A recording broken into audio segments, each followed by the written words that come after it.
प्रवेश कर चुके हैं हिंदी नॉवेल मास्टर की उस गुप्त दुनिया में, जहां कहानियां सिर्फ लिखी नहीं जाती, जाग उठती है। यहां हर छाया के पीछे एक रहस्य छिपा है,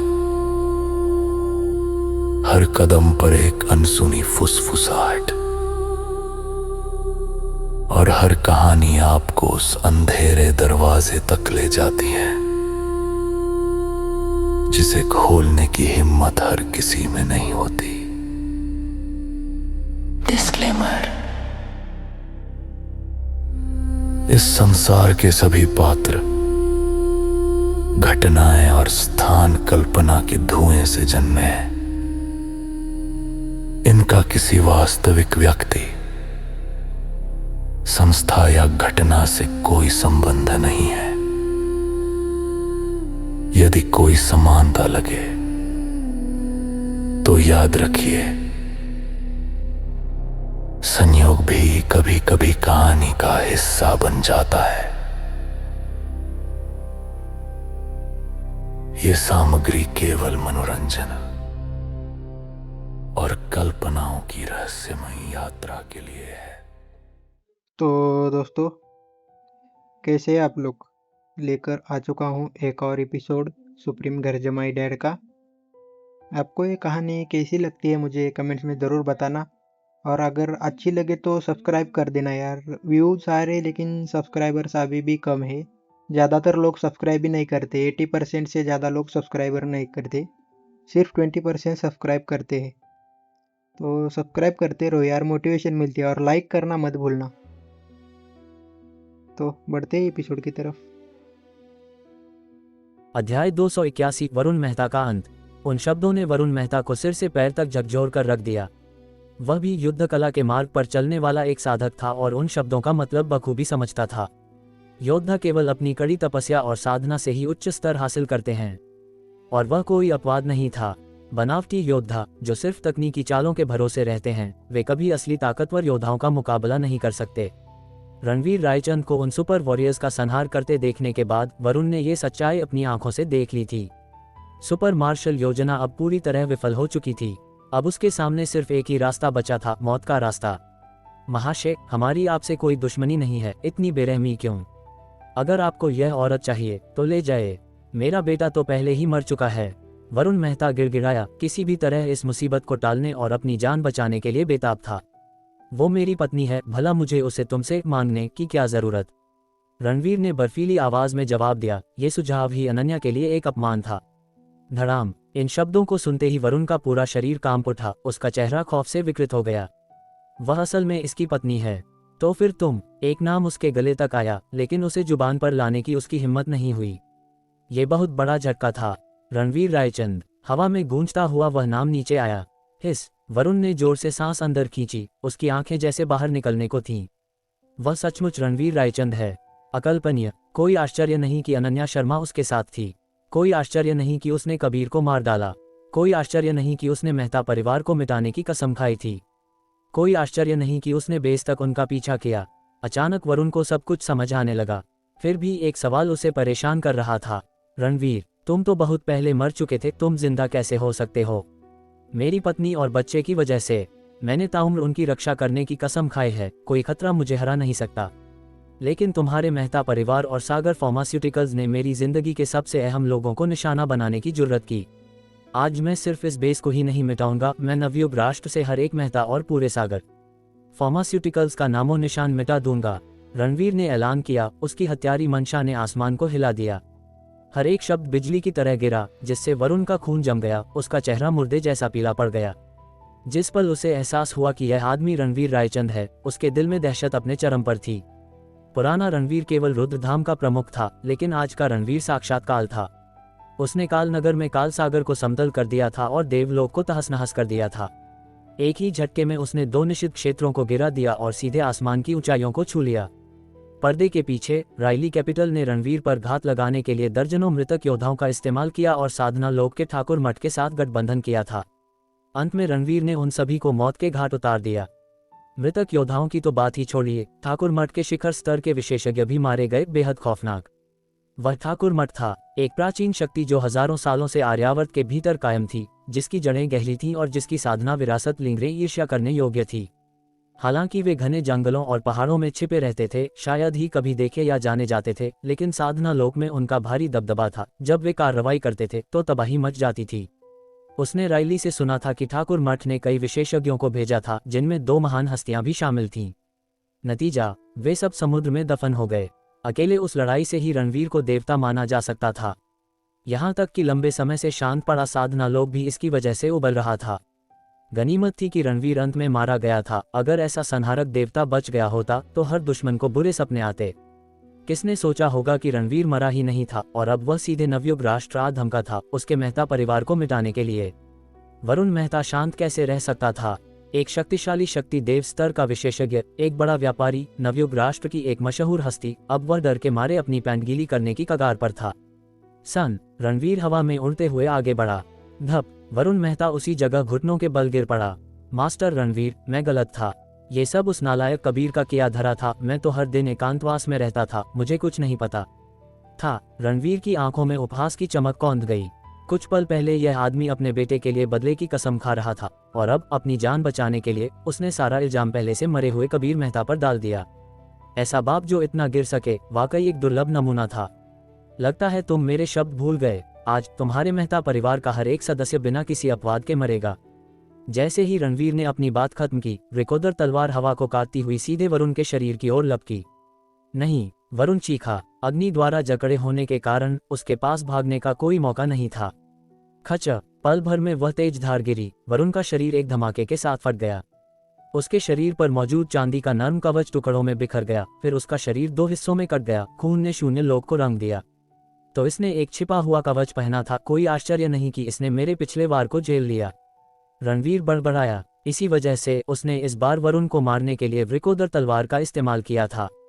रिकोदर तलवार के आगे कवच कितना भी मजबूत क्यों न हो, उसका अंजाम विनाश ही था। इस प्रकार नवयुग राष्ट्र का एक मशहूर दिग्गज रणवीर की तलवार के नीचे मारा गया। रणवीर ने कवच का एक टुकड़ा उठाया। ये किसी अज्ञात सामग्री से आधुनिक तकनीक से बना लग रहा था, शायद बेशकीमती था, लेकिन उसके लिए ये कवच बेकार था। गड़गड़, तभी एक सेडान तेज रफ्तार से वहां पहुंची। दरवाजे खुलने से पहले ही उसने मुश्किल से ब्रेक लगाए और 2 आकृतियां बाहर कूदीं। वे करण और लोहित थे। रणवीर को देखकर उन्होंने अपनी आंखें जोर से मली। उन्हें यकीन था कि वे गलत नहीं देख रहे हैं। मास्टर, वे खुशी से चिल्लाते हुए एक घुटने पर बैठ गए। बहुत समय हो गया। रणवीर मुस्कुराया। हमें लगा आप। करण और लोहित की आंखें लाल हो गई थीं। खैर, मैं वापस आ गया हूं, अब और आंसू नहीं। रणवीर ने उन्हें दिलासा दिया। जी सर। उन्होंने तुरंत सिर हिलाया। उसी समय रुद्र सेना भी आ पहुंची। लगभग 10,000 की संख्या में वे वहां जमा हो गए। उनका आभा मंडल जबरदस्त था। मास्टर की जय हो। रुद्र सेना एक साथ गरजी। उनकी आवाजों ने आसमान हिला दिया। हर चेहरे पर उत्साह झलक रहा था। पूरे रुद्रधाम के लिए मास्टर रणवीर एक जीता जागता विश्वास थे। अब वह विश्वास लौट आया था और सभी खुशी से झूम रहे थे। मेरे जाने के बाद तुम्हारी कड़ी मेहनत के लिए शुक्रिया, रणवीर ने उनसे कहा। यह कोई परेशानी नहीं थी। भीड़ ने जवाब में गर्जना की। अच्छा, मैं वापस आ गया हूं और हम फिर से कूच करेंगे। पहला लक्ष्य, मेहता परिवार। रणवीर ने ठंडे स्वर में ऐलान किया। मेहता परिवार को नष्ट करो। मेहता परिवार का नामो निशान मिटा दो। आवाजें लहरों की तरह उठी, हर एक पिछली से तेज। करण और लोहित के अंदर खून उबाल मारने लगा। पुराने दिनों में उन्होंने अपने देश की रक्षा के लिए युद्ध के मैदानों को रौंद डाला था। अब वे इस दुनिया से हर अंधेरे को मिटाने के लिए रणवीर का अनुसरण कर रहे थे। जब तक दुश्मन बाकी हैं, अभियान कभी खत्म नहीं होता। इस बेस को मिटा दो, रणवीर ने आदेश दिया। मैं अभी इसका इंतजाम करता हूँ, करण ने जल्दी से कहा। कोई जरूरत नहीं, रणवीर ने सिर हिलाया। करण हैरान था, क्या मास्टर ने बेस को नष्ट करने का आदेश नहीं दिया था? बिना एक शब्द कहे रणवीर ने रिकोदर तलवार उठाई और आसमान की ओर एक वार किया। एक पल में एक विशाल तलवार की किरण ने आसमान और जमीन को पाट दिया। वही चमत्कार एक बार फिर दिखाई दिया। जबरदस्त तलवार की ऊर्जा से आसमान ही फट गया। धड़ाम, जब ब्लेड गिरा तो पूरा बेस ऐसे ढह गया जैसे कोई परमाणु बम गिरा हो। हर तरफ धुआं ही धुआं। मेहता परिवार के घर पर मिलो। इतना कहने के बाद रणवीर ने अनन्या को अपनी बाहों में उठाया और आसमान की ओर उड़ चला, सीधे मेहता परिवार की ओर। उनके खिलाफ मृतक योद्धा विकसित करने के लिए राइली के साथ उनकी मिलीभगत को छोड़ो, सिर्फ उसकी जिंदगी के सबसे अहम लोगों को छूने की जुर्रत के लिए पूरे नवयुग राष्ट्र को राख कर देना भी जायज होगा। अध्याय 282 मेहता परिवार पर धावा। हिस्करण और लोहित ने एक ठंडी सांस अंदर खींची। उनकी नजरें अभी भी नेस्तनाबूद हुए बेस पर टिकी थीं। मास्टर की तलवार के एक ही वार से इतना विशाल परिसर जमींदोज हो गया। मास्टर पहले से कहीं ज्यादा ताकतवर होकर लौटे हैं। प्रमुख ने एक नए क्षेत्र में कदम रखा है। जल्दी मेहता परिवार के रैली पॉइंट पर पहुंचो। अग्नि की आवाज गूंजी और उसका साया गायब हो गया। उन्होंने सचमुच अपनी सीमाओं को तोड़ दिया है। करण और लोहित ने एक दूसरे को हैरानी से देखा, लेकिन असल में वे किस स्तर तक पहुंच गए हैं, ये जोड़ी इसकी कल्पना भी नहीं कर सकती थी। चलो मेहता परिवार की ओर बढ़ो। तुरंत आदेश गूंज उठा। रुद्र सेना सीधे मेहता परिवार की ओर उमड़ पड़ी। इस समय किरण नगर में मेहता परिवार के विला के मैदान में एक सुरम्य पहाड़ी पर, नवयुग राष्ट्र के दिल में जहां जमीन का हर इंच सोना है, पूरी पहाड़ी का मालिक होना मेहता परिवार की अकल्पनीय दौलत को बयां करता था। उस पहाड़ी पर एक प्राचीन प्रांगण छिपा था जो क्लासिक शैली में बना था। वहां से पूरे समुद्र का नजारा देखा जा सकता था। एक तरफ नवयुग नगर का हलचल भरा क्षितिज था, वास्तु के हिसाब से एक असली खजाना। फिर भी ये जगह वरुण मेहता के परिवार के लिए नहीं, बल्कि मेहता परिवार के कई बुजुर्गों के लिए थी। वे साल भर उस प्राचीन शैली के प्रांगण में रहते थे। उनकी पहचान रहस्य में लिपटी रहती थी। यह मेहता परिवार का निषिद्ध क्षेत्र था। परिवार के मुखिया के अलावा कोई भी वहां नहीं जा सकता था। हर मेहता सदस्य ये बात दिल से जानता था। ये परिवार के मुखिया और इन बुजुर्गों की वजह से ही था कि मेहता परिवार नवयुग राष्ट्र में अपनी जड़ें जमा सका और किसी की उन्हें उकसाने की हिम्मत नहीं हुई। वे मेहता परिवार के संरक्षक थे। जब तक वे जिंदा थे, वंश सुरक्षित रहेगा। लेकिन तभी एक ठंडी चीख ने अचानक शांत प्रांगण को चकनाचूर कर दिया। परिवार के मुखिया मर चुके हैं। वह आवाज मेहता एस्टेट के हर कोने में गूंज उठी। हर कोई सन रह गया, चेहरे खौफ से पीले पड़ गए। मुखिया तो अभी छोटे मालिक को लेने गए थे, वे अचानक कैसे मर सकते हैं? अगर किसी और ने ये कहा होता तो वे विश्वास नहीं करते, लेकिन उस प्रांगण से यह बात आना, जो भारी वजन वाले लोगों का घर था, मजाक नहीं हो सकता था। नामुमकिन, मेरे पिता कैसे मर सकते हैं? एक लंबी गोरी औरत ने पागलों की तरह सिर हिलाया। वरुण मेहता की बड़ी बेटी मानसी मेहता, जो अपनी 30 के दशक में थी, नवयुग राष्ट्र की शीर्ष सोशलाइट्स में से एक, जो अपने लुक्स और खानदान के लिए मनोरंजन जगत में मशहूर थी। रिश्तेदारों की कतार लगी रहती थी। हर कोई उसका हाथ पाने की उम्मीद करता था। आखिरकार वह सागर फार्मास्यूटिकल्स में शेयर रखने वाली मेहता परिवार की वारिस थी। उससे शादी करने का मतलब था एक विशाल संपत्ति का वारिस बनना। ऐसे समर्थन के साथ मानसी घमंडी थी, दूसरों को तुच्छ समझती थी। उसके पिता वास्तव में नवयुग के एक स्थानीय सम्राट थे। फिर भी आज प्रांगण में उस बूढ़े सीनियर ने दावा किया कि उसके पिता मर चुके हैं। ये कैसा भद्दा मजाक था? इससे पहले कि वह उनसे सवाल कर पाती, दर्जनों सेडान गाड़ियां गरजती हुई मेहता एस्टेट में वापस आ गईं। वही काफिला जो उसके पिता उसके भाई की मदद के लिए ले गए थे। उन्हें वापस आते देख मानसी ने राहत की सांस ली। अगर वे वापस आ गए हैं तो उसके पिता सुरक्षित होंगे। शायद वे बूढ़े खूसट लंबे एकांतवास से पागल हो गए थे। छोटी मालकिन, आदमियों ने उसे देखते ही चिल्लाया, इतनी घबराहट क्यों? मेरे पिता कहाँ हैं? मानसी ने समूह को स्कैन किया। उनका कोई नामो निशान नहीं था। चेयरमैन मेहता मारे गए, एक योद्धा हकलाया। उसकी आवाज कांप रही थी। स्काई गार्डन की लड़ाई देखने के बाद वे बंट गए थे। कुछ ने वरुण मेहता का पीछा किया, अन्य मदद के लिए घर वापस दौड़े। ये समूह वापस लौट रहा था जब खबर मिली वरुण मेहता मर चुका है। पूरा रिसर्च बेस तबाह हो चुका है। क्या मेरे पिता मारे गए? मानसी पीली पड़ गई। उसे यकीन ही नहीं हो रहा था। तुम क्या बकवास कर रहे हो? ये सच है, चेयरमैन मेहता मर चुके हैं। बेस एक तलवार के वार में मिट गया, कोई नहीं बचा। योद्धा बोला। उसका दिल अभी भी कांप रहा था। तो फिर मेरे भाई का क्या? मानसी ने जोर दिया। वह भी मर गया। इससे पहले कि वह अधीनस्थ जवाब दे पाता, आसमान से एक बर्फीली आवाज गिरी।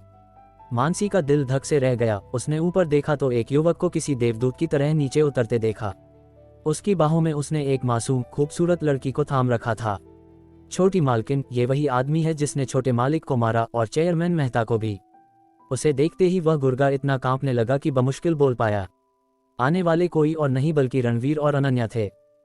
एक पल में रणवीर मेहता विला की छत पर उतरा, अनन्या को कसकर पकड़े हुए, जबकि समुद्री हवा उनके कपड़ों को फड़फड़ा रही थी। मेहता विला वाकई आलीशान था। समुद्र के किनारे बना, उसका मैदान 10 फुटबॉल मैदानों से भी बड़ा था।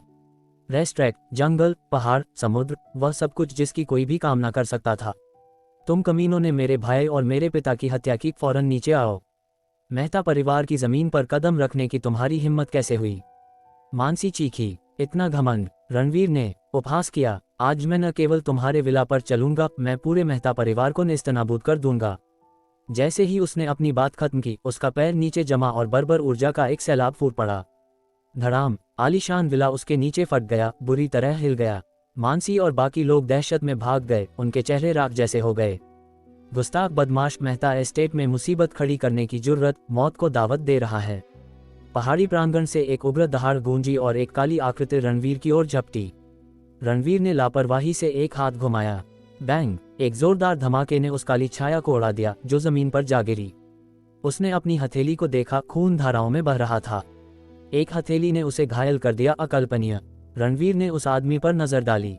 वह प्राचीन कपड़ों में एक सफेद बालों वाला बूढ़ा आदमी था, जिसकी साधना वरुण और ताऊजी तुषार से कहीं आगे थी, जो पहले से ही शक्ति देव स्तर के चरम पर था, यक्षराज और देवस्वामी के बराबर। उम्मीद नहीं थी कि मेहता परिवार इतने विशेषज्ञों को छिपा कर रखेगा, आम खानदानों से कहीं आगे। तुमने देव स्तर को तोड़ दिया और ब्रह्म स्तर में कदम रखा है। सफेद बालों वाले बूढ़े आदमी ने आश्चर्य से कहा। क्या ये चौंकाने वाली बात है? रणवीर प्रभावित नहीं था, ये स्तर शायद ही उसका अंतिम लक्ष्य था। इतनी हेकड़ी। सफेद बालों वाले बूढ़े की आंखें तेज हो गईं। ब्रह्म स्तर उसके लिए भी एक सपना। इसे प्राप्त करना किसी को नश्वर आंखों में एक जीवित अमर बना देता था। फिर भी रणवीर के मुंह से ये तुच्छ लग रहा था। चूंकि तुम ब्रह्म स्तर के बारे में जानते हो, क्या तुम साधना लोक से हो? रणवीर ने पूछा, ये जानने को उत्सुक कि एक मामूली मेहता परिवार इतने विशेषज्ञों को कैसे इकट्ठा कर सकता है।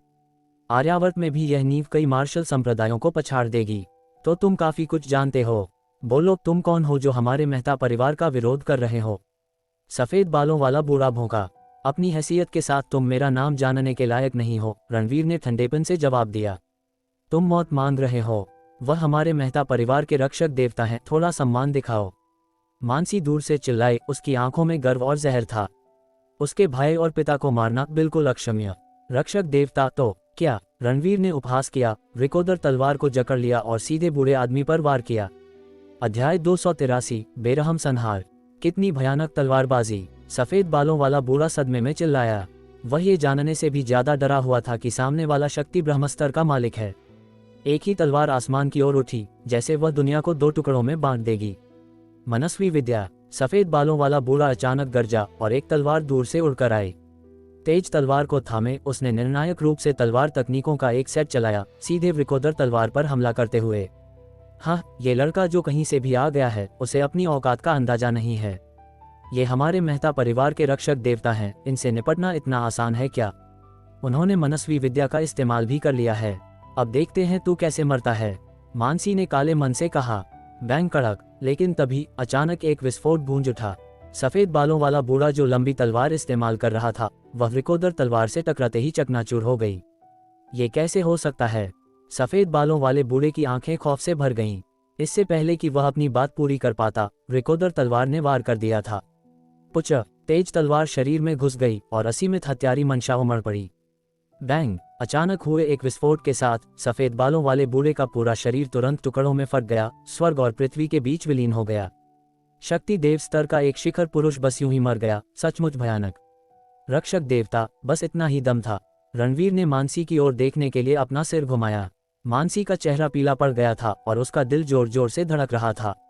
ये नज़ारा निस्संदेह कुछ ऐसा था जिसकी उसने उम्मीद नहीं की थी। फिर वह अचानक गुस्से में फट पड़ी। तुमने हमारे मेहता परिवार के एक रक्षक देवता को मारा, अब तो तुम्हारी मौत और भी पक्की है। हमारे मेहता परिवार के पास कई उस्ताद हैं, अब जब तुम आ ही गए हो तो यहाँ से जिंदा जाने का सोचना भी मत। अज्ञानी! रणवीर ने ठंडे स्वर में कहा, फिर रिकोदर तलवार घुमाई, जिसका निशाना हरियाली में बसा प्राचीन प्रांगण था। वहां दो और लोग हैं, तुम दोनों बाहर निकलो। एक भीषण दहाड़ के साथ रिकोदर तलवार नीचे गिरी। अनगिनत पेड़ पौधे सब जमीन में मिल गए। पूरा प्राचीन प्रांगण हत्यारी मंशा से भर गया। उस पल प्राचीन प्रांगण के भीतर से अचानक एक तलवार की चमक दिखाई दी, जो तुरंत रिकोदर तलवार से टकरा गई। धड़ाम! अचानक एक विस्फोट स्वर्ग और पृथ्वी के बीच गूंज उठा और तलवार की चमक तुरंत बिखर गई। रणवीर के नियंत्रण में रिकोदर तलवार ने अपना हमला जारी रखा। पूरा प्राचीन प्रांगण गड़गड़ाहट की आवाज के बीच तुरंत जमींदोज हो गया। यहाँ तक कि पहाड़ का आधा हिस्सा भी लगभग कट गया था और हर तरफ धूल उड़ रही थी। मानसी और मेहता परिवार के सदस्य पूरी तरह हक्के बक्के थे। ये शख्स आखिर है कौन? यह इतना शक्तिशाली क्यों है? एक तलवार ने एक रक्षक देवता को मार डाला, दूसरी तलवार और प्राचीन प्रांगण समतल हो गया। वह मेहता परिवार के रक्षक देवताओं का निवास था। आमतौर पर परिवार के मुखिया के अलावा कोई भी वहां प्रवेश या निकास नहीं कर सकता था, लेकिन अब वह एक ही तलवार से नष्ट हो गया था। ये निस्संदेह मेहता परिवार की प्रतिष्ठा के लिए एक बड़ा झटका था। इसके अलावा इस लड़के को कैसे पता चला कि प्राचीन प्रांगण में अभी भी लोग थे? क्या वह कोई दिव्य ज्ञानी है? स्विक स्विक, एक पल में नष्ट हुए प्रांगण से दो आकृतियां उड़कर बाहर आईं और जमीन पर उतरीं। वे दोनों बुजुर्ग थे, जिनके बाल और दाढ़ी सफेद थे। ऐसे लग रहे थे जैसे वे सैकड़ों सालों से जीवित हों। उन्होंने प्राचीन कपड़े पहने थे, मानो वे किसी पुराने युग से आए हों। दोनों की आभा अस्त व्यस्त थी और उनके मुंह के किनारों से खून रिस रहा था। अगर वे जल्दी नहीं भागते तो वे भी मारे जाते। इस समय वे जहरीली नजरों से रणवीर को घूर रहे थे। वे मूल रूप से एकांत साधना में थे और आसानी से हिल नहीं सकते थे। उन्होंने सोचा था कि एक व्यक्ति को भेजना प्रतिद्वंद्वी से निपटने के लिए काफी होगा, लेकिन इसके बजाय उनका साथी प्रतिद्वंद्वी द्वारा मारा गया। वे दोनों अब अलग नहीं रह सकते थे और केवल अपनी एकांत साधना से जाग सकते थे। इससे उनकी साधना को भी कुछ हद तक नुकसान पहुंचा। गनीमत थी कि उन्हें की डेविएशन साधना भंग का सामना नहीं करना पड़ा। हमारी आपसे कोई दुश्मनी नहीं है, तो आप मेहता परिवार में मुसीबत खड़ी करने क्यों आए हैं? एक बूढ़े आदमी ने ठंडे स्वर में पूछा। वह रणवीर की ताकत से सावधान था और सीधे हमला करने की हिम्मत नहीं कर रहा था। वाह, कोई दुश्मनी नहीं। रणवीर बेतहाशा हंसा। चूंकि तुम नहीं जानते तो नरक में जाओ और वरुण मेहता और उसके बेटे से पूछना। उसका मकसद यहाँ मेहता परिवार को नष्ट करना था, इसलिए उसने फालतू बातों की परवाह नहीं की, सीधे तलवार के वार से हमला कर दिया। आक्रमण। दोनों बूढ़े आदमियों के चेहरे तुरंत बदल गए। उन्हें उम्मीद नहीं थी कि प्रतिद्वंद्वी मारने में इतना निर्णायक होगा। उनमें से एक ने एक तेज तलवार पकड़ रखी थी। इसकी मूठ और ब्लेड पर शिलालेखों को देखते हुए यह बहुत प्राचीन लग रही थी। प्राण शक्ति के संचार के साथ शानदार तलवार ऊर्जा फूट पड़ी और तुरंत काटती हुई आगे बढ़ी। फिर तलवार की नोक से एक सफेद चमक फैली, बेहद चकाचौंध करने वाली। पहले मारे गए रक्षक देवता की तरह उन दोनों ने भी मनस्वी विद्या का इस्तेमाल किया, लेकिन अलग बात यह थी कि इस रक्षक देवता द्वारा इस्तेमाल की गई तलवार स्पष्ट रूप से अधिक शक्तिशाली थी, जिससे ऐसा लग रहा था कि इसे अनगिनत वर्षों से संजोकर रखा गया है और अचानक अपनी तेज धार दिखा रही है। खन, दो तलवारें तुरंत टकराईं, चिंगारियां उड़ी और शून्य लोक कांप उठा।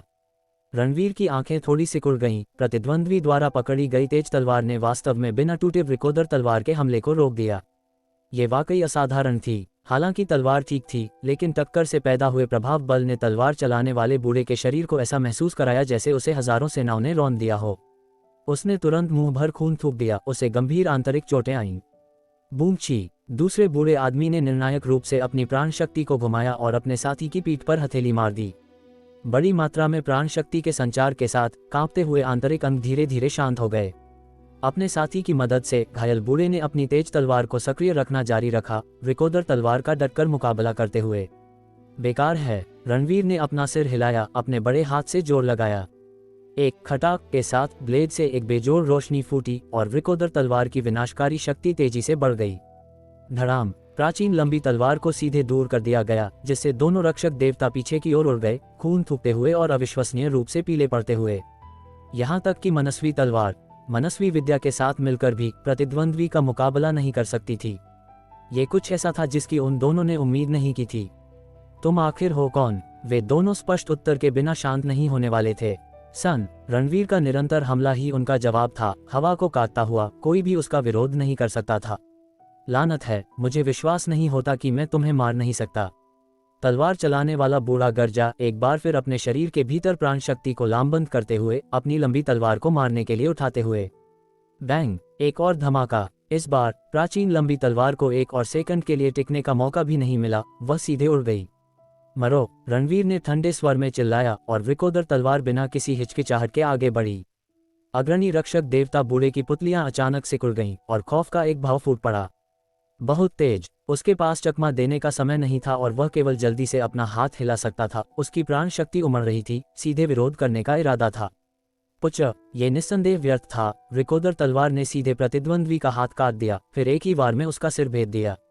उसके पीछे वाले रक्षक देवता को एहसास हुआ कि कुछ गड़बड़ है और उसने निर्णायक रूप से प्रतिद्वंद्वी की पीठ से अपना हाथ हटा लिया और पल भर में भाग गया। अपनी जान बचाने के लिए उसने बेझिझक अपने साथी को छोड़ दिया और उसी पल वृकोदर तलवार ने इस रक्षक देवता की खोपड़ी को भेद दिया। धड़ाम। उमड़ती हुई बेजोड़ तलवार ऊर्जा के नीचे उसका पूरा शरीर इस पल अचानक फट गया और तुरंत नष्ट हो गया। मेहता परिवार में हर कोई भयभीत था। बस कुछ ही देर में 2 रक्षक देवता प्रतिद्वंद्वी द्वारा मारे जा चुके थे। बचे हुए एक के पास विरोध करने का कोई रास्ता नहीं था। तभी मानसी को आखिरकार एहसास हुआ कि कुछ गड़बड़ है। उसे अब कड़वी बातें बोलने की परवाह नहीं थी और उसने तुरंत कॉल करने के लिए अपना फोन निकाला।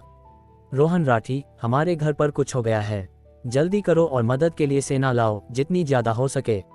इस पल नवयुग नगर में एक गुप्त छावनी में सैन्य वर्दी पहने एक आदमी को कॉल मिला और वह खुशी से झूम उठा। मानसी ने आखिरकार मुझे खुद कॉल किया और मुझसे मदद भी मांगी। मेरा इतने समय तक उसका पीछा करना बेकार नहीं गया। मुझे इस बार अच्छा प्रदर्शन करना होगा। सब लोग मेरा आदेश सुनो, जल्दी से मेरे साथ मेहता परिवार चलो। एक आदेश के साथ छावनी से हजारों लोग तेजी से लामबंद हो गए। अध्याय 284 मूर्खता की हद। जैसे ही मानसी ने अपना कॉल खत्म किया, वह तुरंत रणवीर पर चिल्लाई, ए लड़के, भलाई इसी में है कि तुम अभी रुक जाओ। मैंने अपने दोस्त को खबर कर दी है। क्या तुम जानते भी हो कि वह कौन है? नवयुग नगर की लीजन का मुखिया, 3000 सैनिकों का कमांडर, पूरे नवयुग राष्ट्र के इतिहास में सबसे कम उम्र का वॉर किंग। उनके आने से पहले सरेंडर कर दो तो शायद तुम्हारी जान बख्श दी जाए। जुबान संभाल के, अनन्या ने कड़ाई से कहा। वह किसी को भी अपने पति का अपमान करने की इजाजत नहीं दे सकती थी। रणवीर ने हैरानी से अनन्या की ओर देखा। उसे उम्मीद नहीं थी कि इस हालात का सामना करते हुए वह न केवल निडर रहेगी बल्कि इतनी जल्दी उसका बचाव भी करेगी। उसके दिल में एक गर्माहट फैल गई। जब उसने रणवीर को अपनी ओर देखते हुए पाया तो अनन्या ने हल्की सी भरीकुटी तानी। क्या उसे दूसरी तरफ से गालियां सुनने देनी चाहिए थीं? बिल्कुल नहीं। रणवीर कुछ नहीं बोला। उसने बस मानसी पर एक नजर डाली। 3000 सैनिकों की कमान, क्या ये प्रभावशाली माना जाता है? तो फिर उसका क्या, जो रुद्रधाम का प्रमुख था और 10 लाख की सेना का कमांडर था।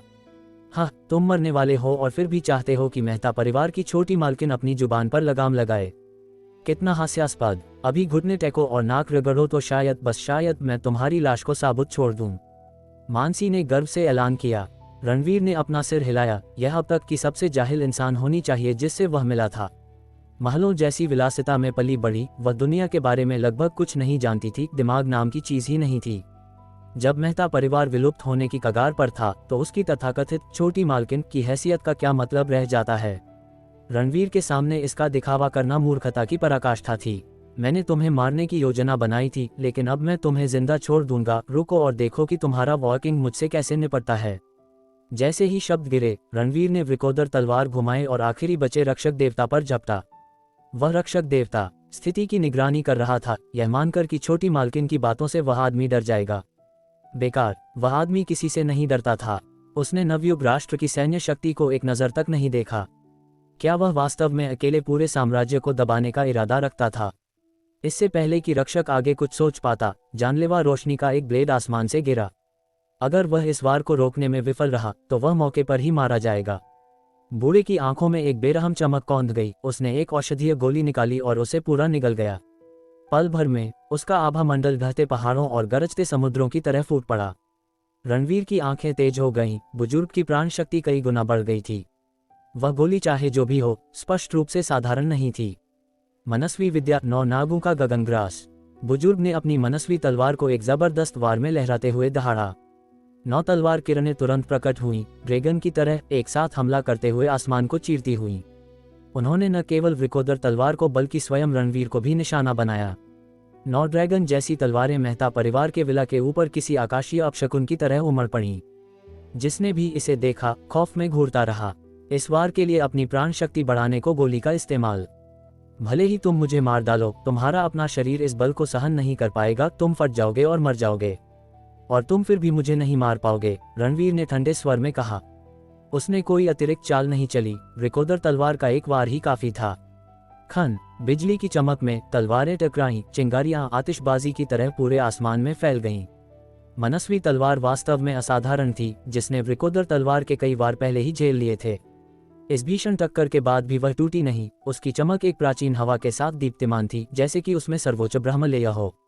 हालांकि तलवार टिक गई, लेकिन रक्षक नहीं टिक सका। ब्लेड से जो शॉकवेव फूटी वह सुनामी की तरह उमड़ी और उसके शरीर से टकरा गई। Puff puff puff. रक्षक ने मुंह भर खून की उल्टियां की, लेकिन गोली से बढ़ी हुई प्राण शक्ति के सहारे वह जिद्दी होकर डटा रहा। उसी पल कई बची हुई ड्रैगन जैसी तलवारें रणवीर की ओर लपकीं। सिर्फ एक वार उसे पक्का मार डालेगा। रक्षक एकटक घूरता रहा। लेकिन तभी ड्रैगन जैसी तलवारें किसी अदृश्य दीवार से टकराती हुई प्रतीत हुई, 1 इंच भी आगे नहीं बढ़ सकी। यह एक क्षेत्र है, रक्षक अचानक चिल्लाया। उसने वास्तव में एक अपना क्षेत्र विकसित कर लिया था। हाथ उठाए बिना वह एक ही विचार के साथ एक निश्चित दायरे में सब कुछ अपनी आभा से दबा सकता था। कोई भी घुसपैठिया विनाश का सामना करेगा। बैंग! रणवीर की ठंडी चीख के साथ ड्रैगन जैसी तलवारें शून्य में चकनाचूर हो गईं। अब तुम मर सकते हो, उसने बर्फीले स्वर में कहा, रिकोदर तलवार में तब तक ताकत झोंकते हुए जब तक कि उसकी हत्यारी मंशा आसमान नहीं छू गई। धड़ाम! मनस्वी तलवार दूर जा गिरी। आक्रमण या रक्षा के लिए अपनी तलवार के बिना रक्षक के पास विरोध करने का कोई साधन नहीं था। मैं तुमसे मरते दम तक लड़ूंगा, वह गरजा, एक आखिरी जुए में सब कुछ दांव पर लगाते हुए। पच! रथ को रोकने की कोशिश करने वाले एक कीड़े की तरह वह एक ही वार में कुचल दिया गया। छप! जैसे ही वृकोदर तलवार गिरी, रक्षक खून की धुंध में फट गया जो हवा में बह गई। मेहता परिवार के तीनों रक्षक देवता शक्ति देव स्तर के चरम शिखर पर पहुंच चुके थे। फिर भी अब एक भी नहीं बचा था। रणवीर ने उन्हें सेकंडों में काट दिया था। मेहता एस्टेट में सन्नाटा छा गया, हर कोई जमा हुआ खड़ा था, चेहरों पर खौफ का साया था। सालों पहले मेहता परिवार ने समुद्र पार किया था और अपने 3 रक्षक देवताओं के समर्थन से नवयुग राष्ट्र में अपनी जड़ें जमाई थीं। कुछ ही सालों में उन्होंने 100 से अधिक स्थानीय दिग्गजों को मार डाला, हर कबीले और रईस घराने को दबा दिया। 3 रक्षक देवताओं की सुरक्षा के साथ किसी ने भी मेहता परिवार पर हमला करने की हिम्मत नहीं की। अब एक रहस्यमय युवक ने तीनों रक्षक देवताओं को मार डाला था। नरक भेजे जाने से पहले वे उसका नाम तक नहीं जान पाए थे। लोगों को उसके शब्द याद आए, अगर तुम जानना चाहते हो कि मैं कौन हूं, तो नरक में जाओ और वरुण मेहता और उसके बेटे से पूछो। जो मजाक लग रहा था वह सच साबित हुआ। तुम पागल हो, तुमने मेरे पिता, मेरे भाई और हमारे 3 रक्षक देवताओं को मार डाला, घुटने टेक दो, फिर भी तुम नहीं बचोगे। मानसी चीखी, अभी भी अपनी दुर्दशा की गंभीरता से अनजान थी। सन! रणवीर की नजर उसकी ओर गई। एक नजर ने उसके दिल की धड़कन को दहशत में तेज कर दिया। उसकी ताकत को देखते हुए उसे मारने के लिए बस एक उंगली का झटका काफी होगा, उसने मुश्किल से थूक निगला। मैं तुम्हें चेतावनी देती हूँ, कुछ भी करने की कोशिश मत करना, वरना मेरा वॉकिंग दोस्त तुम्हें मजा चखा देगा। तुम सिर्फ अज्ञानी ही नहीं बल्कि पूरी तरह बेदिमाग हो। मेरा अपमान करने की तुम्हारी हिम्मत कैसे हुई? मानसी गुस्से में भड़की। मैं मेहता परिवार की कुलीन छोटी मालकिन हूँ, तुम एक जानवर के अलावा कुछ नहीं हो, एक साधक जिसकी कोई औकात नहीं। रणवीर ने बस उसके शब्दों पर मुस्कुरा दिया और कुछ नहीं कहा। एक और शब्द बोलना सांस की बर्बादी होगी। एक शक्ति ब्रह्म स्तर का विशेषज्ञ, बस एक साधक, कोई औकात नहीं। पूरी दुनिया में केवल वही ऐसी बकवास कर सकती थी। अगर वह चाहे तो बिना किसी अतिशयोक्ति के वह पूरे नवयुग राष्ट्र को रौंद सकता था। यहाँ तक कि अनन्या भी यह सोचने से खुद को नहीं रोक पाई कि इस औरत ने ऐसी बेदिमाग बकवास करने के लिए कितने साल की पढ़ाई छोड़ी होगी। हालांकि वह खुद युद्ध कला के बारे में बहुत कम जानती थी, लेकिन वह समझती थी कि राजा स्तर कई साधकों के लिए जीवन भर का लक्ष्य होता है। उस क्षेत्र तक पहुंचने से किसी भी शहर में अपार प्रतिष्ठा और सफलता मिलती थी। उसके पति राजा स्तर से बहुत बहुत आगे थे, फिर भी मानसी की नज़र में उसके पास बस थोड़ी सी पाश्विक ताकत थी, पूरी तरह बेतुका। अध्याय 285 अज्ञानता। सन! तभी एक आकृति हवा में तैरती हुई आई और रणवीर के पास उतरी। लाल पोशाक, लाल घूंघट, किसी बंजारे की तरह अलग और बेदाग। प्रमुख! अग्नि ने आवाज दी। उसकी नज़र पूरे नज़ारे पर घूम गई। मेहता परिवार का विला जमींदोज हो चुका था, हवा में अभी भी खून की बू आ रही थी। जरूर अभी अभी कोई लड़ाई खत्म हुई होगी।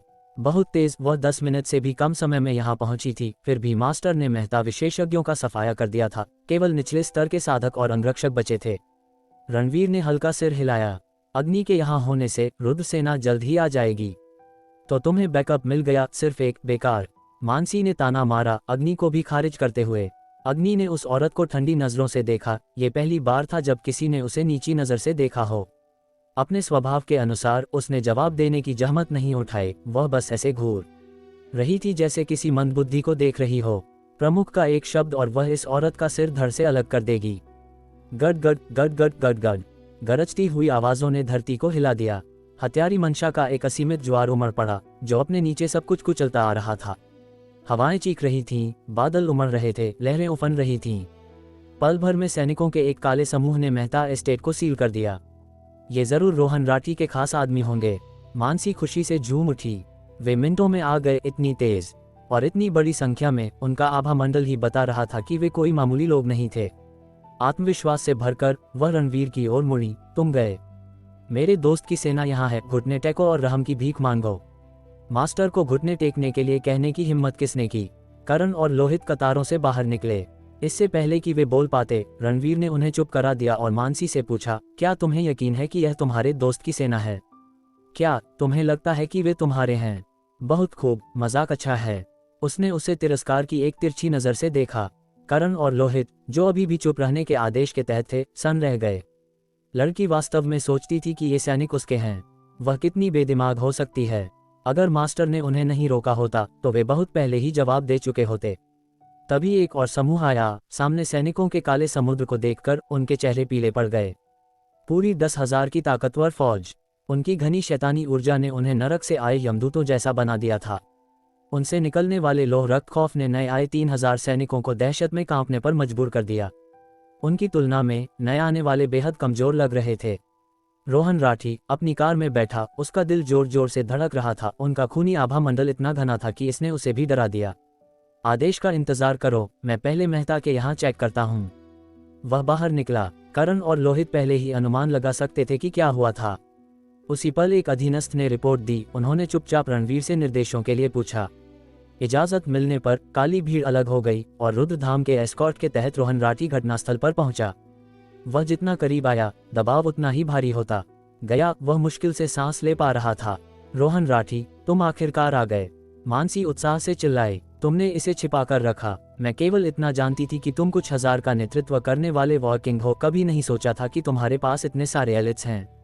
रोहन राठी का चेहरा फड़क गया। ये उसके आदमी नहीं थे। उसकी टुकड़ी बाहर फंसी हुई थी, अंदर आने से बहुत डर रही थी।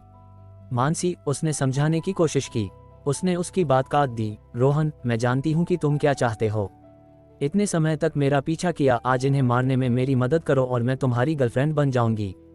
शब्दों ने रोहन को एड्रेनालाइन के इंजेक्शन की तरह मारा। चिंता मत करो, मैं तुम्हारे लिए इनसे निपट लूंगा। वह रणवीर की ओर मुड़ा। बताओ तुम लोग कौन हो? क्या तुम मुझसे पूछताछ कर रहे हो? रणवीर ने मुस्कुराते हुए पूछा। बकवास, नवयुग नगर के वॉर किंग के रूप में मैं तुम्हें आदेश देता हूँ, जवाब दो।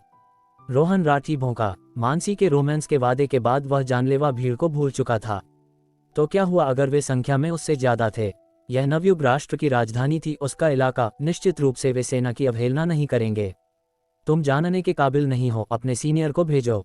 रणवीर ठंडे स्वर में बोला। क्या? रोहन गुस्से से लाल हो गया। वह मानसी के सामने अपनी इज्जत खो रहा था। एक मामूली आदमी यह कहने की हिम्मत कर रहा है कि उसमें योग्यता नहीं है और अपने सीनियर को आने का आदेश दे रहा है। क्या ये बच्चा जानता भी था कि उसका सीनियर कौन था? पूरे नवयुग राष्ट्र में सर्वोच्च शक्ति वाला व्यक्ति। एक ही वाक्य से बुलाया जाना क्या मजाक है? तुम मौत को दावत दे रहे हो।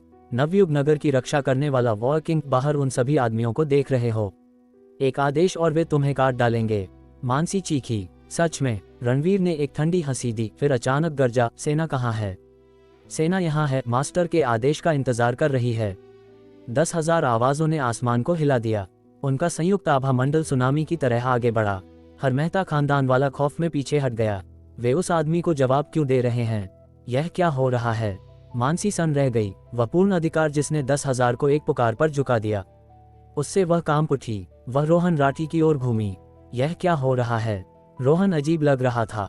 मानसी, ये मेरे आदमी नहीं है, मेरी टुकड़ी बाहर है। क्या? मानसी की आंखें फटी की फटी रह गईं। तो ये सारे सैनिक उसके थे? उसका चेहरा शर्म से जलने लगा। वह जमीन में समा जाना चाहती थी। घोर अपमान। लेकिन चिंता मत करो, नवयुग नगर का पूरा सैन्य अधिकार मेरा है। उनकी संख्या चाहे कितनी भी हो, वे जल्दबाजी में काम करने की हिम्मत नहीं करेंगे। रोहन ने कसम खाए। धड़ाम कड़क। जैसे ही शब्द उसके मुंह से निकले, पहाड़ जैसा भारी आभा मंडल नीचे आ गिरा और रोहन राठी को जकड़ लिया। ये कहना कि रणवीर हिम्मत नहीं करेगा, रोहन को कोई अंदाजा नहीं था कि यह कितना हास्यास्पद लग रहा था। चूंकि तुम हमें नहीं जानते, अपने सीनियर को बुलाओ, देखते हैं कि क्या वह मेरे काम पर सवाल उठाने की हिम्मत करता है। या मना करो और मैं तुम्हें सीधे नरक भेज दूंगा। रणवीर की आवाज बर्फ थी। उस भयानक दबाव के तहत रोहन राठी को ठंडा पसीना आ गया। बहुत भयानक। ऐसा लगा जैसे अनगिनत तलवारें उसकी गर्दन पर रखी हों, उसका सिर काटने के लिए तैयार। उसके साहसिक शब्द अभी बोले ही गए थे। उसने कभी उम्मीद नहीं की थी कि तमाचा इतनी जल्दी आएगा। रोहन, अपने आदमियों को हमला करने का आदेश दो। क्या तुम मुझे अपनी गर्लफ्रेंड के रूप में नहीं चाहते? मानसी चीखी, रणवीर को मरा हुआ देखने के लिए बेताब। शब्दों ने रोहन को फिर से जोश से भर दिया। वह गरजा, सभी यूनिट्स इन्हें पकड़ लो। आदेश पर 3,000 सैनिकों ने धावा बोल दिया। उन्हें कोई अंदाजा नहीं था कि वे विश्वविख्यात खौफनाक रुद्र सेना का सामना कर रहे थे। अध्याय 286 इतना काफी नहीं, मौत को दावत दे रहे हैं। करण और लोहित ने उपहास किया। जैसे ही वे रुद्र सेना को कार्रवाई करने का आदेश देने वाले थे, रणवीर पहले ही अपनी चाल चल चुका था। धड़ाम, वृकोदर तलवार ने तुरंत नीचे वार किया। तलवार की ऊर्जा दर्जनों गज तक थूक रही थी। Bang bang bang, Rohan Rathi के अधीनस्थों की सभी गाड़ियां इस तलवार से चकनाचूर हो गईं, तुरंत कबाड़ में बदल गईं। 3000 अधीनस्थ इतने डर गए कि उनकी पैंट गीली हो गई। वे इधर उधर भागने और लुढ़कने लगे, बेहद बुरी हालत में। उनके चकमा देने के ठीक बाद धड़ाम, एक जोरदार विस्फोट सुना गया और जमीन पर एक विशाल गड्ढा दिखाई दिया जो दर्जनों गज तक फैला था, चौंकाने वाला और डरावना। इस नज़ारे को देखने वाले 3000 अधीनस्थों को लगा कि उनके सिर के ऊपर से एक ठंडक दौड़ गई है और वे सीधे सन रह गए। अगर वह तलवार उन्हें लगी होती तो शायद उनकी लाश भी साबुत नहीं बचती। लानत है, मास्टर की ताकत अब इतनी ज्यादा कैसे हो सकती है। करण और लोहित भी हैरान थे। वे जानते थे कि मास्टर की साधना ने एक नया स्तर तोड़ दिया है, लेकिन इस स्तर के बाद की ताकत बहुत भयानक थी। उन्हें अचानक लगने लगा कि वे बेकार होने वाले हैं। उन्हें नियंत्रित करो, अभी उन्हें मारना मत, रणवीर ने आदेश दिया। जी। करण और लोहित ने तुरंत सहमति व्यक्त की। अचानक फिर से खुद को महत्वपूर्ण महसूस किया और तुरंत काम पर लग गए। 10,000 रुद्र सेना के लिए 3,000 साधारण सैनिकों को नियंत्रित करना आसान था। वे बिल्कुल भी एक ही स्तर पर नहीं थे, ताकत का अंतर बहुत बड़ा था। इसके अलावा उन्होंने अभी अभी उस तलवार को देखा था और किसी ने भी अब विरोध करने की हिम्मत नहीं की और वे सभी आज्ञाकारी रूप से जमीन पर बैठ गए। रोहन राठी, जल्दी करो और उन्हें कार्रवाई करने दो, तुम इतने डरपोक क्यों बन रहे हो? मानसी ने उकसाया। उकसावे को सहन करने में असमर्थ रोहन ने खुद को संभाला और रणवीर पर चिल्लाया, मुझे परवाह नहीं कि तुम कितने ताकतवर हो, जल्दी से अपने अधीनस्थों को बताओ कि वे गड़बड़ न करें, वरना। धड़ाम, इससे पहले कि वह अपनी बात पूरी कर पाता, रणवीर का मन घूमा और रोहन को दबाने वाला आभामंडल और भी आक्रामक रूप से नीचे कुचलने लगा। पफ, रोहन राठी ने अपना मुंह खोला और खून की उल्टी कर दी। उसका पूरा शरीर बिखरने वाला था। नवयुग राष्ट्र के इतिहास में तथाकथित सबसे कम उम्र के वॉर किंग के पास केवल अंतर्शक्ति स्तर की ताकत थी। रणवीर के सामने उसे एक चींटी भी नहीं माना जा सकता था। मैं तुम्हें अपने सीनियर को बुलाने के लिए 10 सेकंड देता हूं, वरना मरो, रणवीर ने उदासीनता से कहा। हिस, रोहन का दिल अचानक बैठ गया। उसे मना करने का कोई अधिकार नहीं था और वह मना करने की हिम्मत नहीं कर सकता था। उसने तुरंत अपना फोन निकाला और जल्दी से कॉल किया। सामने वाला ही मौत को दावत दे रहा था, उसे दोषी नहीं ठहराया जा सकता। जब उसका सीनियर आएगा तो वह इन लोगों को जरूर सबक सिखाएगा। ... नवयुग राष्ट्र में एक सैन्य निषिद्ध क्षेत्र में एक मजबूत आभा वाले अधेड़ उम्र के आदमी का इस समय कॉल प्राप्त करने के बाद चेहरा बदल गया। नवयुग राष्ट्र में सबसे होनहार वॉर किंग के रूप में और जिसे उसने व्यक्तिगत रूप से पदोन्नत किया था, रोहन राठी को कैसे तंग किया जा सकता है? देरी करने की हिम्मत न करते हुए उसने तुरंत एक हेलीकॉप्टर लिया और उड़ गया। रणवीर मेहता परिवार में शांति से इंतजार कर रहा था। कोई नहीं जानता था कि वह क्या योजना बना रहा है। मानसी को जब पता चला कि रोहन ने अपने सीनियर को सूचित कर दिया है तो उसका डर बिना किसी निशान के गायब हो गया। अगर रोहन नहीं निपट सका तो क्या हुआ? उसका सीनियर नवयुग राष्ट्र का एक सैन्य पावर हाउस है। जब तक दूसरी पार्टी यहां पहुंचेगी वे निश्चित रूप से विरोधी को मारने में सक्षम होंगे। केवल रोहन का दिल जोरों से धड़क रहा था। इतना शक्तिशाली व्यक्ति, क्या उसका सीनियर वास्तव में विरोधी को दबा पाएगा? ... 10 मिनट बाद एक हेलीकॉप्टर तेजी से मेहता परिवार पहुंचा और उतरा। कंधों पर सुनहरे मेडल के साथ सैन्य वर्दी में एक अधेड़ उम्र का आदमी हेलीकॉप्टर से बाहर निकला। वह एक ड्रैगन की तरह चला और एक बाघ की तरह आगे बढ़ा, एक राजसी आभा के साथ। आदरणीय जनरल, मैं यहाँ हूँ, रोहन राठी उत्साह से चिल्लाया। आने वाला व्यक्ति उसका सीनियर था, एक पदवीधारी जनरल, पूरे नवयुग राष्ट्र सेना में सबसे बेहतरीन हस्तियों में से एक। रोहन, अधेड़ उम्र के जनरल ने पुकारा, फिर रुद्र सेना पर एक नजर डाली और उसका दिल भी दहल गया। इन लोगों का आभा मंडल बहुत मजबूत था, उन हत्यारे देवताओं की तरह जो कई लड़ाइयों से गुजरे हों और जीवन और मृत्यु का अनुभव किया हो। लेकिन यह नवयुग राष्ट्र था और वह भी एक प्रतिष्ठित जनरल था। उसने तुरंत आदेश दिया, तुम लोग बहुत ढीठ हो, तुमने नवयुग राष्ट्र की सेना को भी हिरासत में लेने की हिम्मत की, उन्हें जल्दी छोड़ दो। धड़ाम, जैसे ही उसकी आवाज गिरी एक तलवार की ऊर्जा हवा में काटती हुई आई। हिस, जनरल चिल्लाया और निर्णायक रूप से विरोध करने के लिए अपनी मुट्ठी लहराए। बैंग, आश्चर्य की बात नहीं, तलवार की ऊर्जा गिरी और जनरल मौके पर ही ढेर हो गया, खून थूकते हुए। अपनी राजा स्तर की साधना के साथ वह एक भी तलवार ऊर्जा का विरोध नहीं कर सका। ये बहुत भयानक था। उसने निर्णायक रूप से ऊपर देखा और उसकी नजर तुरंत रणवीर पर टिक गई। ये वही युवक था जिसने ये चाल चली थी। लगता है कि आप जनरल के पास भी कोई परख नहीं है, अपने सीनियर को फिर से आने दो। रणवीर ने ठंडे स्वर में कहा।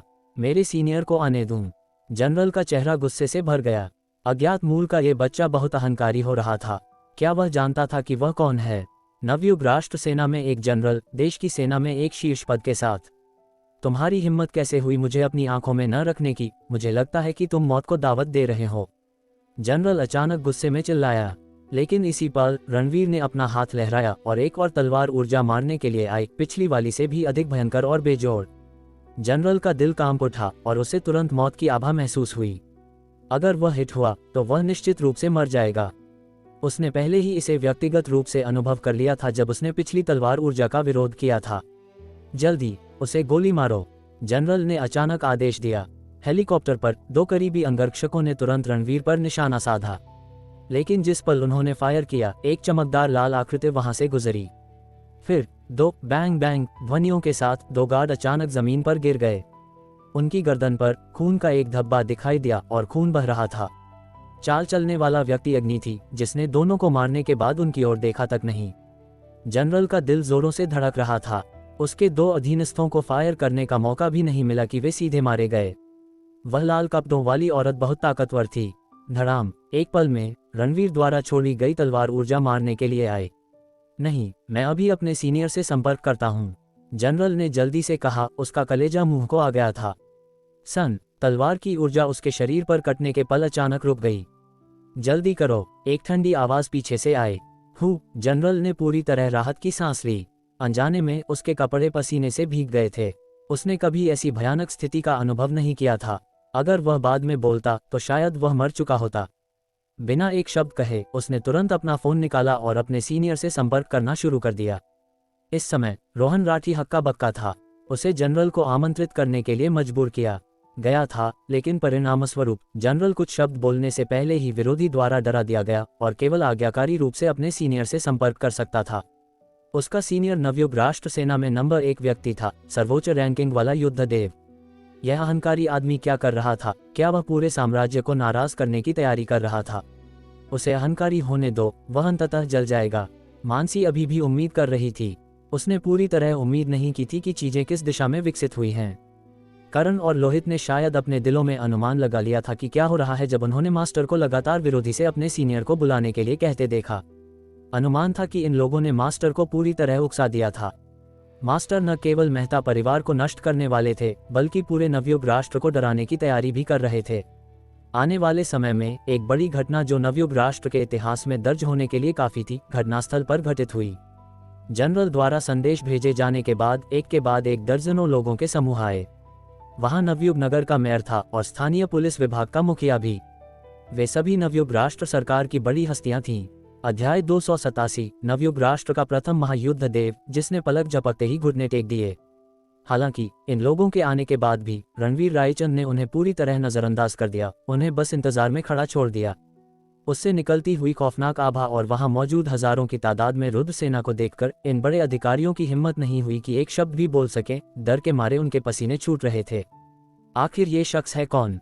इसने न सिर्फ मेहता परिवार को मटियामेट कर दिया, बल्कि ये खुलेआम नवयुग राष्ट्र के अधिकारियों को चुनौती दे रहा है। ऐसा नहीं था कि वो कुछ करना नहीं चाहते थे, लेकिन एक युद्ध राजा, एक जनरल और उनके हजारों अधीनस्थ इस वक्त खौफ के साए में थे। भला और कौन इतनी जुर्रत कर सकता था? वे सिर्फ और सिर्फ कुमुक का इंतजार कर सकते थे। जब ये गतिरोध चल रहा था, तब तक ये खबर पूरे नवयुग राष्ट्र में जंगल की आग की तरह फैल चुकी थी। राजनीतिक गलियारों में हड़कंप मच गया था। सिर्फ मेहता परिवार का विनाश ही अपने आप में एक भूचाल लाने वाली घटना थी। और हमलावर ने नवयुग राष्ट्र के अधिकारियों से भी पंगा ले लिया था। सीधे तौर पर जनरल से ऊपर के किसी अधिकारी को बुलाने की मांग कर दी थी।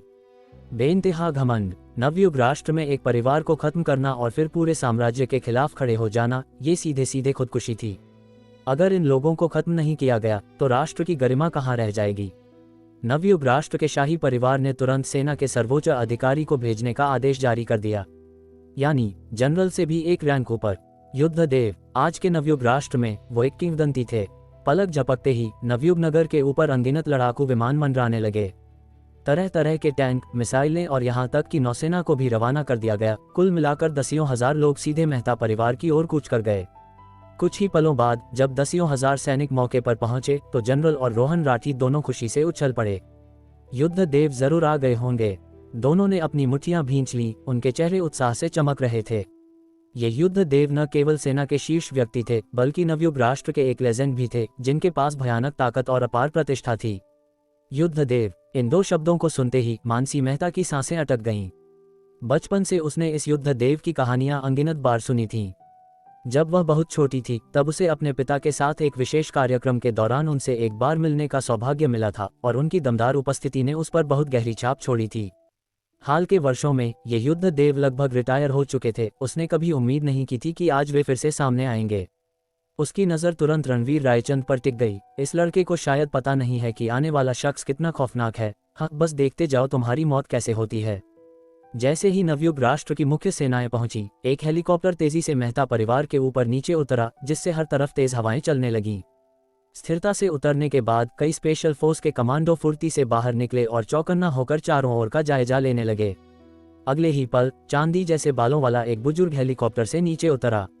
वो सुनहरे रेशमी युद्ध वस्त्र पहने हुए था जिस पर कई मेडल सजे थे। उसके प्रकट होते ही एक सर्वोच्च आभा फैल गई जिसने उसके असाधारण रुतबे का प्रदर्शन किया। मौके पर मौजूद हर किसी की नज़र इस शख्स पर टिक गई। एक ही पल में नवयुग राष्ट्र के उच्च अधिकारी जो लंबे समय से इंतजार कर रहे थे ऐसे दिखाई दिए जैसे उन्हें कोई तिनके का सहारा मिल गया हो। उनके चेहरे उत्तेजना से भर गए। प्रणाम महायुद्ध देव। हर कोई खुशी से झूम उठा, उनकी आंखों में सम्मान भर गया। सेना का नंबर 1 नवयुग राष्ट्र का युद्ध देव आ चुका था। अब देखते हैं सामने वाला कितना घमंड दिखाता है। रोहन राठी और जनरल भी उतने ही उत्साहित थे। उनकी आंखों में जोश चमक रहा था। सैन्य कर्मी होने के नाते महायुद्ध देव न केवल उनके सर्वोच्च अधिकारी थे बल्कि उनके आदर्श भी थे। नवयुग राष्ट्र के हमारे महायुद्ध देव आ चुके हैं, तुम घुटने टेक कर उनका स्वागत क्यों नहीं करते? मानसी मेहता जल्दी से रणवीर पर चिल्लाई। उसने बिल्कुल ध्यान नहीं दिया कि महायुद्ध देव नवयुग राष्ट्र के अधिकारियों के समूह को सिर हिलाने के बाद जैसे ही रणवीर रायचंद को देखा, उनका चेहरा फट पड़ गया जैसे उन्होंने कोई भूत देख लिया हो। उनके होश उड़ गए। उनकी मूल सर्वोच्च आभा एक पल में पूरी तरह गायब हो गई और उनके पैर बेकाबू होकर कांपने लगे। महायुद्ध देव, ये वही नौजवान है जिसने इन दसियों हजार अनजान लोगों को, हमारी 3000 सैनिकों को हिरासत में लेने का आदेश दिया और मुझ पर हमला भी किया। ये बेहद घमंडी है। कृपया महायुद्ध देव इस व्यक्ति को कुचल दें। जनरल ने तुरंत कहा। कृपया महायुद्ध देव कुछ कीजिए। रोहन राठी भी जल्दी से चिल्लाया। उसकी आंखों में तीव्र युद्ध की भावना उमड़ रही थी। नवयुग राष्ट्र के उच्च अधिकारी भी बारीकी से देख रहे थे। उस नौजवान ने नवयुग राष्ट्र के पहले परिवार को नष्ट करने के लिए लोगों को लाने की हिम्मत की और अधिकारियों का सामना करने का दुस्साहस किया। उसकी पहचान चाहे जो भी हो, आज उसका अंत निश्चित था। धड़ाम, महायुद्ध देव के घुटने मुड़े और वह अचानक जमीन पर घुटनों के बल गिर गए। ये नज़ारा देखकर वहां मौजूद हर किसी की आंखें फटी की फटी रह गईं। सभी पूरी तरह सदमे में थे।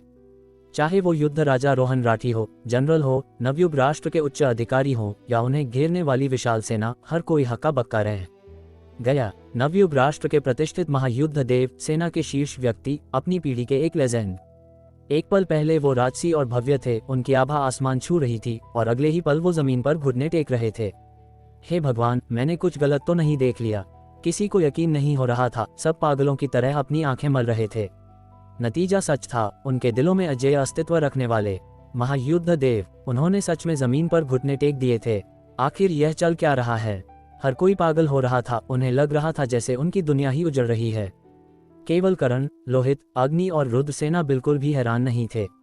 सिर्फ वे जानते थे कि ये महायुद्ध देव अचानक घुटने क्यों टेक रहे हैं।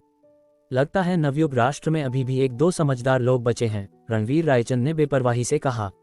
इन शब्दों के बोले जाने के बाद महायुद्ध देव को और भी पक्का यकीन हो गया कि उनके सामने खड़ा व्यक्ति वास्तव में वही है, रुद्रधाम प्रमुख जिसने पूरी दुनिया को खौफ में डाल रखा था। रणवीर रायचंद, मैं जनरल विक्रमादित्य, नवयुग राष्ट्र सैन्य विभाग का मुख्य कमांडर। प्रणाम धाम प्रमुख रणवीर, उन्होंने सम्मानपूर्वक पुकारा। रणवीर रायचंद के सामने उन्होंने खुद को युद्ध देव कहने की भी हिम्मत नहीं की। इस बेमिसाल रुद्र के सामने, जिसका आसमान के नीचे कोई सानी नहीं था, उनका तथाकथित महायुद्ध देव होना बस एक मजाक था। जनरल विक्रमादित्य को नहीं पता था कि रणवीर यहाँ क्यों था, लेकिन उसने एक बात साबित कर दी। देवलोक को नष्ट करने और कालसागर को समतल करने के बाद और फिर गद्दारों के हमले का शिकार होने और तूफान में समा जाने के बाद भी वह मरा नहीं था, वह जिंदा और सलामत था। रणवीर की ताकत निश्चित रूप से एक अकल्पनीय स्तर पर पहुंच चुकी थी।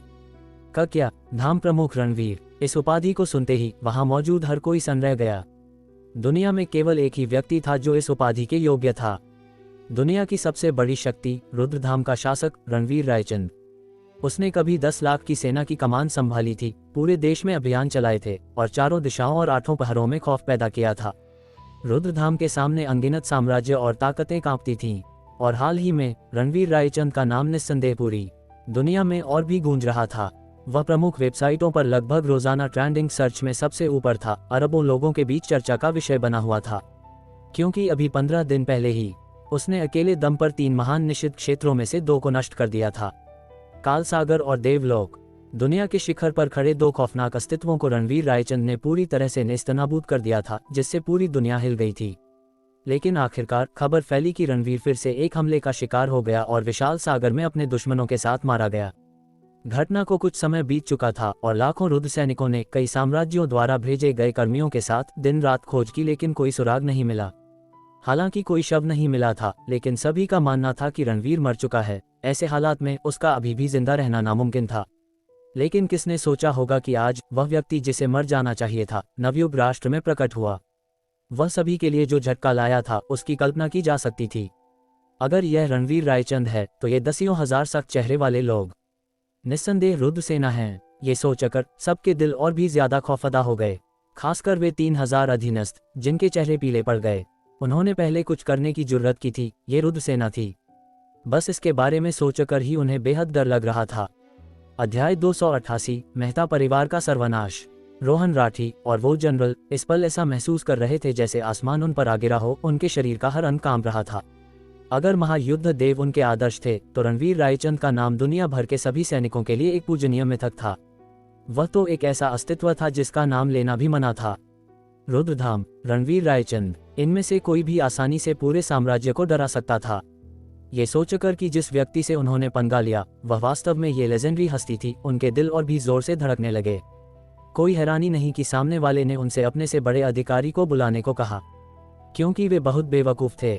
उन्होंने सामने वाले की पहचान को भी नहीं पहचाना। बकवास। जैसे ही सब काम रहे थे, मानसी मेहता अचानक गाली देने लगी। असली रणवीर तो बहुत पहले मर चुका है, तुम उसका रूप धरने की हिम्मत कैसे कर सकते हो? तुम्हारे पास सच में बिल्कुल दिमाग नहीं है। रोहन, जल्दी से महायुद्ध देव को कुछ करने के लिए कहो, इस आदमी की बातों में मत आना। मानसी काफी देर तक बोलती रही, लेकिन उसे कोई जवाब नहीं मिला। उसने सिर घुमाकर देखा तो पाया कि रोहन राठी न जाने कब अचानक जमीन पर घुटने टेक चुका था। धाम प्रमुख रणवीर, यह मेरी गलती है कि मैं अंधा था, कृपया मुझे माफ कर दें। बूम! मानसी का दिमाग तुरंत सुन्न हो गया। रोहन, तुम्हारा क्या मतलब है? क्या तुम अब मुझे अपनी गर्लफ्रेंड नहीं बनाना चाहते? बेवकूफ औरत, अपना मुंह बंद रख। रोहन दहाड़ा। इस मूर्ख औरत ने अभी भी स्थिति को साफ नहीं देखा था। अगर वह मरना चाहती थी तो उसे अपने साथ नीचे नहीं खींचना चाहिए था। धाम प्रमुख रणवीर, मेरा उससे कोई रिश्ता नहीं है, उसके मामलों का मुझसे कोई लेना देना नहीं है। रोहन ने जल्दी से जिम्मेदारी से पल्ला झाड़ लिया। क्या मजाक है? ये रणवीर रायचंद था, रुद्रधाम का प्रमुख, जिसने कभी 10 लाख की सेना का नेतृत्व किया था, 10 देशों का सफाया किया था और अनगिनत युद्ध के किस्से रचे थे। ज्यादा समय नहीं हुआ, उसने 2 निषिद्ध क्षेत्रों को भी नष्ट कर दिया था। ऐसी हस्ती के सामने वह एक चींटी के बराबर भी नहीं था। अगर उसने जल्दी माफी नहीं मांगी तो उसे पता भी नहीं चलेगा कि वह कैसे मारा गया। ये शब्द सुनकर मानसी पूरी तरह सन रह गई। यह उसका एकमात्र सहारा था, फिर भी उसने उससे मुंह मोड़ लिया। महायुद्ध देव ने माथे पर शिकन डाली, फिर तुरंत कहा, धाम प्रमुख रणवीर, ये सब मेरे खराब प्रबंधन की गलती है। मैं अब आधिकारिक तौर पर रोहन राठी के युद्ध राजा पद और जनरल दलबीर के पद को बर्खास्त करने की घोषणा करता हूँ। उनकी सभी हरकतें आधिकारिक रुख का प्रतिनिधित्व नहीं करती हैं। ये सुनकर रोहन और जनरल के चेहरे हरे पड़ गए। अगर उन्हें पता होता कि इस यात्रा की कीमत उन्हें अपने पदों से चुकानी पड़ेगी तो वे कभी नहीं आते, भले ही इसका मतलब मौत होता। लेकिन वे और कुछ कहने की हिम्मत नहीं कर सके, अपनी जान बचा लेना ही काफी था। चूंकि समझदार लोग आ गए हैं तो मैं सीधे बात करूंगा। मैं आज पूरे मेहता परिवार को मटियामेट करने जा रहा हूँ। तुम्हें कोई आपत्ति तो नहीं है ना? रणवीर ने ठंडे स्वर में कहा। वह बार बार किसी बड़े अधिकारी को आने के लिए कह रहा था, जाहिर है अपनी पहचान दिखाने के लिए नहीं, बल्कि नवयुग राष्ट्र के अधिकारियों को डराने के लिए। मेहता परिवार वर्तमान में देश का सबसे बड़ा परिवार है, जिसका बहुत प्रभाव है। उनके पास सागर फार्मास्यूटिकल्स भी है, जो नवयुग राष्ट्र की अग्रणी कंपनी है, जो सालाना नवयुग राष्ट्र की अर्थव्यवस्था में बड़ा योगदान देती है। रणवीर आज न केवल मेहता परिवार को नष्ट करने वाला था, बल्कि उनके सभी संबद्ध उद्योग निश्चित रूप से प्रभावित होंगे और नवयुग राष्ट्र के अधिकारी शायद हस्तक्षेप न करें। इसलिए उन्हें पहले से डराना बेहतर था। अगर उन्होंने उसे रोकने की हिम्मत की तो वे परिणाम भुगतेंगे। ये सुनकर महायुद्ध देव का दिल कांप गया। वह निश्चित रूप से जानता था कि रणवीर तुम्हें कहकर किसे संबोधित कर रहा था, सिर्फ उसे नहीं बल्कि पूरे नवयुग राष्ट्र के आधिकारिक तंत्र को। यह उसे एक पक्ष लेने के लिए मजबूर कर रहा था। दबाव बहुत ज्यादा था। हालांकि रणवीर का सामना करते हुए उसे सोचने की भी जरूरत नहीं पड़ी। धाम प्रमुख रणवीर, आपके साथ मेहता परिवार की शिकायतों का नवयुग राष्ट्र के अधिकारियों से कोई लेना देना नहीं है। अपने रुतबे के साथ उसे सम्राट के आदेश के बिना भी यह कहने का अधिकार था। एक फौजी और एक मार्शल आर्टिस्ट के रूप में वह और भी अधिक जानता था कि रणवीर और रुद्रसेना वास्तव में कितने खौफनाक थे। अगर उसने मना किया तो रणवीर निश्चित रूप से पूरे नवयुग राष्ट्र को रौंद देगा। उसके सहित हर कोई मर जाएगा। सामने वाले का ये सवाल पूछना उसे एक मौका दे रहा था जिसे न लपकना सबसे बड़ी मूर्खता होगी। ठीक है, ये बयान काफी है।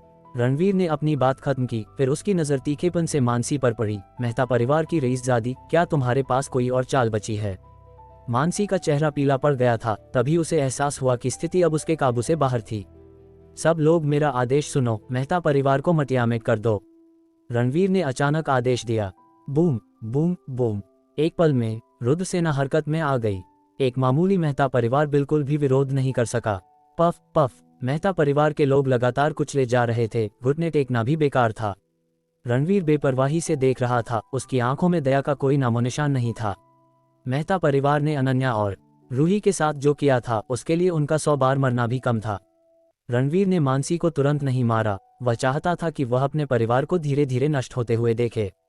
क्या वह बहुत घमंडी नहीं थी? क्या वह खुद को एक रईसजादी नहीं समझती थी जो सबको नीची नजर से देखती थी? क्या उसने रणवीर का मजाक नहीं उड़ाया था कि वह सिर्फ एक मार्शल आर्टिस्ट है? तो अब अपनी आंखें खोलो और साफ साफ देखो कि मेहता परिवार का क्या अंजाम होगा। रुद्रसेना के रौंदने के नीचे बस थोड़ी ही देर में मानसी के अलावा मेहता परिवार का हर कोई मर चुका था। सभी इमारतें जमींदोज कर दी गईं। ये नज़ारा देखकर नवयुग राष्ट्र के अधिकारी बुरी तरह खौफजदा थे। मेहता परिवार खत्म हो गया। बस यूं ही उनकी आंखों के सामने उसका नामो निशान मिट गया। अब तुम्हारी बारी है। रणवीर की नज़र मानसी पर पड़ी, फिर उसने अपना बड़ा हाथ उठाया और एक हथेली से वार किया। नहीं, प्लीज मुझे मत मारो, मानसी चीखी। उसके चेहरे से सारा घमंड गायब हो चुका था। बचा था तो सिर्फ अंतहीन डर। रणवीर ने कुछ नहीं कहा। उसका बड़ा हाथ बेरहमी से नीचे गिरा। हमारे मेहता परिवार के पास एक गुप्त तहखाना है जिसमें ढेर सारा खजाना गड़ा हुआ है। अगर तुम मुझे नहीं मारोगे तो सब कुछ तुम्हारा होगा, मानसी ने हताशा में चिल्लाकर कहा। पफ। जैसे ही मानसी की आवाज थमी, रणवीर का बड़ा हाथ पूरी तरह नीचे गिर चुका था। उसे तथाकथित खजाने की कोई परवाह नहीं थी और वे मानसी की जान नहीं खरीद सकते थे। एक जोरदार धमाके के बाद केवल खून की धुंध बिखर गई और कुछ नहीं बचा। इस प्रकार मेहता परिवार का आखिरी व्यक्ति मृत घोषित कर दिया गया।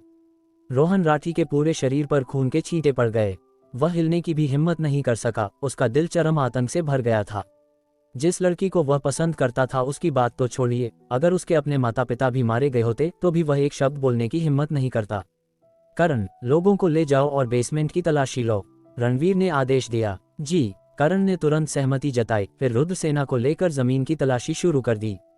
कुछ ही देर बाद मलबे में एक सुरंग मिल गया। करण ने तुरंत चिल्लाकर कहा, बढ़िया। रणवीर ने सिर हिलाया, फिर अपने लोगों को लेकर गुप्त तहखाने में घुस गया। वह देखना चाहता था कि मेहता परिवार के गुप्त तहखाने के अंदर क्या है। ये किसी गहने के लिए नहीं था, बल्कि मेहता परिवार की नींव को देखते हुए रणवीर को शक था कि उनके गुप्त तहखाने में औषधीय गोलियां या इसी तरह की चीजें हो सकती हैं। गुप्त तहखाने का रास्ता चौड़ा था। फर्श पर टाइलें लगी थीं, जिससे ये बहुत रोशन दिख रहा था। कुछ कदम चलने के बाद रणवीर अचानक चिल्लाया, रुको। क्या हुआ प्रमुख? करण और बाकी लोग उसे हैरानी से देखने लगे। रणवीर ने ध्यान से सूंघा। उसका चेहरा एकदम बदल गया। बारूद है, पीछे हटो। करण और बाकी लोगों के चेहरे अचानक बदल गए और वे सब पीछे हटने लगे। कोई खतरा नहीं होगा। तभी एक महिला की आवाज आई। रास्ते के अंत में अचानक एक आकृति उभरी जिसने एक पोशाक पहन रखी थी जो उसके सुडौल शरीर को उभार रही थी। वह कुछ जानी पहचानी लग रही थी। एक पल में यह महिला करीब आ गई। तुम हो? रणवीर की आंखें थोड़ी सिकुड़ गईं। अध्याय 289, मीरा दी की पृष्ठभूमि। जब वह दिल्ली में कबीर मेहता से मिला था तो ये पोशाक वाली सुंदरी उसके साथ थी। इस महिला का मिजाज काफी अलग था और रणवीर पर उसकी गहरी छाप पड़ी थी। मैं तो तुम्हें लगभग भूल ही गया था, ओ जहरीली औरत, नर्क में जा, करण गुस्से में बोला और तेजी से हमला करने के लिए बढ़ा। रुको, रणवीर ने उसे रोक दिया। प्रमुख, आप नहीं जानते, यही वह औरत है जो हमेशा उस कुत्ते कबीर मेहता के साथ रहती थी, उसके बुरे कामों में मदद करती थी। करण आग बबूला था। पहले साफ साफ पूछ लेते हैं, रणवीर ने कहा। जिंदा वापस आने की बधाई, मीरा दी ने बेपरवाही से कहा। बकवास की जरूरत नहीं, तुम यहाँ क्या कर रही हो? रणवीर ने ठंडे स्वर में पूछा। यहाँ एक शस्त्रागार है जिसे मेहता परिवार ने इस आकस्मिक स्थिति के लिए रखा था कि अगर कभी परिवार पर कोई खतरा आए तो वे शस्त्रागार में विस्फोट करके सब कुछ और सबको उड़ा सकें, जिसमें दुश्मन भी शामिल हों। लेकिन जो लोग इसकी रखवाली कर रहे थे उन्हें मैंने मार दिया है, और जो फ्यूज अभी जलाया गया था उसे भी मैंने बुझा दिया है, मीरा दी ने शांत भाव से कहा। मुझे तुम पर बिल्कुल भरोसा क्यों नहीं हो रहा? करण ने ठंडी सांस ली। वह तुरंत कुछ लोगों को लेकर जांच करने गया। जल्द ही वे वापस आ गए। प्रमुख, हमें वाकई एक लाश और एक शस्त्रागार मिला। फ्यूज को जलते ही बुझा दिया गया था, करण ने रिपोर्ट दी। साथ ही उसने मीरा दी को शक की नजर से देखा। ये औरत एक गार्ड को मार सकती थी, जिससे पता चलता था कि उसके पास कुछ तो चाल है। वह सोच रहा था कि वह कौन सा खेल खेल रही है। क्या तुम मेहता परिवार से नहीं हो? तुम हमारी मदद क्यों कर रही हो? रणवीर ने बेपरवाही से पूछा। मीरा दी ने सिर हिलाया। मैं कभी मेहता परिवार की सदस्य नहीं थी और कोई भी मुझसे ज्यादा मेहता परिवार को बर्बाद होते नहीं देखना चाहता। क्या तुम हमें बेवकूफ बना रही हो? कबीर मेहता तुम्हें इतना महत्व देता था, मेहता परिवार में तुम्हारा रुतबा कम नहीं रहा होगा। अब तुम कह रही हो कि तुम हमेशा से मेहता परिवार को नष्ट करना चाहती थी। क्या तुम हमें मूर्ख समझती हो? करण ने तीखे स्वर में कहा। अगर प्रमुख ने उसे नहीं रोका होता तो उसने इस औरत को मार दिया होता। मेरे पास तुम्हारे साथ बर्बाद करने के लिए इतना समय नहीं है। सब कुछ सच सच बता दो। अगर तुमने झूठ बोलने की हिम्मत की तो मैं निश्चित रूप से तुम्हें मार डालूंगा, रणवीर ने कड़ाई से कहा, मीरा दी की बातों पर विश्वास न करते हुए। मीरा दी के चेहरे पर शांति थी। उसने अचानक अनन्या शर्मा की ओर देखा। क्या प्रेसिडेंट अनन्या को अभी भी वो रेड वाइन याद है जो मैंने भेजी थी? मुझे याद है, अनन्या ने सिर हिलाया। वह जितनी होशियार थी, अगले ही पल उसे कुछ सूझा। क्या ये हो सकता है? असली रेड वाइन में कबीर मेहता ने मिलावट की थी। जो मैंने आपको भेजी थी उसे वास्तव में मैंने बदल दिया था, मीरा दी ने समझाया। बिल्कुल, अनन्या तुरंत समझ गई। कोई हैरानी नहीं कि जब मैंने कबीर मेहता को ठुकरा दिया तो वह बार बार सवाल करता रहा कि रेड वाइन पीने के बाद मुझ पर कोई असर क्यों नहीं हुआ। पता चला कि इसे तुमने बदल दिया था।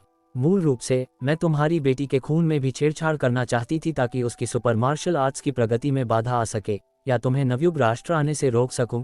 लेकिन कबीर मेहता मुझसे सावधान रहता था और मुझे काम करने का कोई मौका नहीं मिला, वरना मरने वाली मैं होती। मीरा दी ने अपनी बात जारी रखी। रणवीर आधा यकीन और आधा शक में था। तुम मेहता परिवार को क्यों नष्ट करना चाहती हो? क्योंकि उन्होंने उस समय मेरे पूरे परिवार को मार डाला था, मीरा दी ने ठंडे स्वर में कहा। उसकी आंखों में एक क्रूर नजर थी। मुझे तफसील से बताओ, रणवीर ने अपनी आंखें सिकुड़ी। मेरा परिवार मूल रूप से पूर्व देश के एक छोटे से पहाड़ी गांव में रहता था, खुश और मगन। लेकिन 20 साल पहले वरुण मेहता और अन्य लोगों ने ये जानकर कि मेरे परिवार के पास एक तलवार की किताब है, अचानक एक बरसात की रात हमारे दरवाजे पर आए और मेरे परिवार के सभी सदस्यों को मार डाला। केवल मैं बची। कितना क्रूर! अनन्या ने अपनी भौहें सिकुड़ी। मीरा दी की बातों ने उसके दिल के सबसे नर्म कोने को छू लिया। तलवार की किताब जिसे तुम्हारा परिवार संजोता था, क्या वह मनस्वी विद्या थी? रणवीर ने पूछा। हाँ, मीरा दी ने सिर हिलाया। जैसा कि उम्मीद थी, रणवीर ने मन ही मन सोचा। इससे पहले जब वह वरुण मेहता और यहाँ तक कि संरक्षक देव से लड़ा था तो उन दोनों ने मनस्वी विद्या का इस्तेमाल किया था। तुम्हारी बातें बहुत सारी खामियों से भरी हैं। जब वरुण मेहता ने तुम्हारे पूरे परिवार को मार डाला तो तुम अभी भी जिंदा क्यों हो? करण ने सवाल किया। क्योंकि वह एक जानवर था। उसे लगा कि मैं खूबसूरत हूँ और बाद में मुझे अपनी निजी दासी बना लिया, मीरा दी ने बेपरवाही से कहा। हाँ, तुम हमें बेवकूफ समझ रही हो। सिर्फ इसलिए कि तुम खूबसूरत हो उसने तुम्हें नहीं मारा और यहाँ तक कि दासी के रूप में रख लिया। करण को अभी भी मीरा दी की बातों पर विश्वास नहीं हो रहा था। उसने तुम्हें चोट पहुंचाई है ना? अनन्या एक महिला होने के नाते छिपे हुए अर्थ को बेहतर समझ सकती थी। हाँ, मीरा दी ने दर्द के साथ सिर हिलाया, कुछ अप्रिय यादों को सोचते हुए, और उसकी आंखों में तीव्र नफरत चमक उठी। उस साल तुम कितने साल की थीं? रणवीर ने पूछा। 12, मीरा दी ने ठंडे स्वर में कहा। सिर्फ 12? ये सुनकर रणवीर का चेहरा भी बहुत ठंडा हो गया। वह पहले ही मीरा दी की पिछली बातों का मतलब समझ चुका था, इसीलिए उसने और विवरण के लिए दबाव नहीं डाला था। उसे उम्मीद नहीं थी कि वह उस साल केवल 12 वर्ष की थी। वरुण मेहता वास्तव में एक जानवर था। उसने न केवल मीरा दी को अपवित्र किया बल्कि उसे अपने पास भी रखा। कोई कल्पना कर सकता है कि यह अपमान कितने वर्षों तक चला। मैं अनगिनत बार मरना चाहती थी, लेकिन मैंने इसे सहा सिर्फ उस दिन के लिए जब मैं व्यक्तिगत रूप से बदला ले सकूं। इस दिन का आखिरकार मैंने इंतजार किया। हालांकि वह व्यक्ति मेरे हाथों नहीं मारा गया, फिर भी मैं आपकी बहुत आभारी हूं, मीरा दी ने रणवीर से कहा। इस बिंदु पर रणवीर आखिरकार सब कुछ समझ गया और मीरा दी के बारे में उसका आखिरी संदेह भी गायब हो गया। उसने बहुत कुछ अनुभव किया था, अनगिनत लोगों से मिला था और किसी की आंखें धोखा नहीं दे सकती थीं। मनस्वी विद्या भी इसी गुप्त कमरे में है ना? रणवीर ने विषय बदलते हुए पूछा। हाँ, मीरा दी ने सिर हिलाया। अगर तुम मुझ पर विश्वास करते हो तो मेरे साथ आओ। बोलने के बाद वह आगे चलने लगी। चलो अंदर चलकर देखते हैं, रणवीर ने कहा और फिर समूह एक गुप्त कमरे में दाखिल हुआ। ये जगह लगभग 100 वर्ग मीटर की थी, जिसमें कई चंदन की किताबों की अलमारियां भरी हुई थीं, जिन पर विभिन्न प्राचीन वस्तुएं रखी थीं। फूलदान, सुलेख और पेंटिंग, कुछ चमकदार गहने भी थे। रणवीर ने लापरवाही से एक फूलदान उठाया और नीचे लिखावट को देखा। यह एक निश्चित राजवंश के प्रसिद्ध आधिकारिक भट्टे द्वारा निर्मित था, 1000 साल से भी पहले। इसकी चमक और पैटर्न को देखते हुए इसकी कीमत कम से कम लाखों में शुरू होती थी। यहाँ बहुत सारे प्राचीन खजाने हैं, अनन्या ने आश्चर्य से कहा। रणवीर का भाव शांत था। अगर वह काल सागर न गया होता तो शायद इन चीजों को देखकर थोड़ा हैरान होता, लेकिन यक्षराज के संग्रह की तुलना में ये बस ऊंट के मुंह में जीरा थे। फर्क सिर्फ इतना था कि यहाँ आर्यावर्त की कई प्राचीन वस्तुएं थीं, जिन्हें उस समय साथ लाया गया होगा जब मेहता परिवार यहाँ आया था। करण, रणवीर ने अचानक पुकारा। अधीनस्थ हाजिर है, करण ने जवाब दिया। बाद में यहाँ की प्राचीन वस्तुओं को वापस आर्यावर्त भेज देना। जहाँ तक अन्य खजानों की बात है, उन सबको दान कर दो, रणवीर ने आदेश दिया। जी, करण ने सिर हिलाया। एक पल बाद करण को कुछ मिला और वह जल्दी से उसे रणवीर के पास ले आया। प्रमुख, देखिए। रणवीर ने उस पर एक नजर डाली। यह एक पीली पड़ चुकी, बड़े अक्षरों वाली सुलेख की किताब थी, जो मोटी नहीं थी, केवल लगभग 10 पन्नों की थी। इस तरह की किताब काफी पुरानी थी। रणवीर ने पन्ने पलटे और पाया कि यह एक तलवार की किताब थी, जिसमें न केवल विस्तृत साधना तकनीक थी, बल्कि मानव आकृति के चित्र भी थे। यहाँ तक कि मेरिडियंस को भी बहुत विस्तार से समझाया गया था। क्या ये वही मनस्वी विद्या है जो तुम्हारे परिवार में पीढ़ी दर पीढ़ी चली आ रही थी? रणवीर ने पुकारा। मीरा दी तुरंत चलकर आईं। पन्ने पलटे बिना ही सिर्फ इस बड़े अक्षरों वाली किताब को देखकर उन्होंने उत्तेजना दिखाई। यह मनस्वी विद्या है, बिल्कुल वैसी ही जैसी मैंने बचपन में देखी थी। रणवीर ने वह तलवार की किताब उन्हें सौंप दी। मीरा दी हाथ बढ़ाने की हिम्मत नहीं कर पा रही थी। रणवीर को हैरानी से देख रही थी, विश्वास नहीं कर पा रही थी कि वह उन्हें ये तलवार की किताब दे देगा। अध्याय 290। एक आदमी ने हिला दिया पूरा राष्ट्र। तुम ही हो जिसने मेहता परिवार का सफाया किया। यहाँ सब कुछ पर तुम्हारा हक होना चाहिए, तभी अगर यह किसी काम का हो। रणवीर ने हल्की मुस्कान दी। लालची भेड़िया तलवार हाथ में होने से वह मनस्वी विद्या को आसानी से तोड़ सकता था। ये मैनुअल अब उसके लिए बेकार था। चूंकि यह तुम्हारी पुश्तैनी विरासत है, इसे तुम्हें वापस करना ही सही है, अनन्या शर्मा ने जोड़ा। शुक्रिया, मीरा दी ने तलवार की किताब स्वीकार कर ली। अपने परिवार की विरासत को एक बार फिर थामते हुए उनका आमतौर पर शांत रहने वाला दिल कांपने से नहीं बच सका।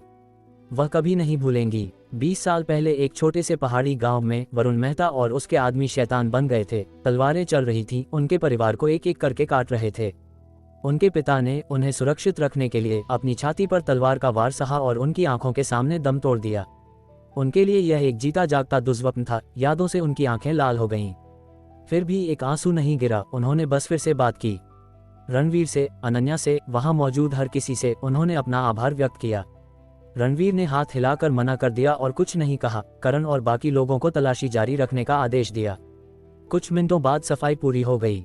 रणवीर के हाथ में अब एक चीनी मिट्टी की शीशी थी जिसमें लगभग 1 दर्जन औषधीय गोलियां थीं।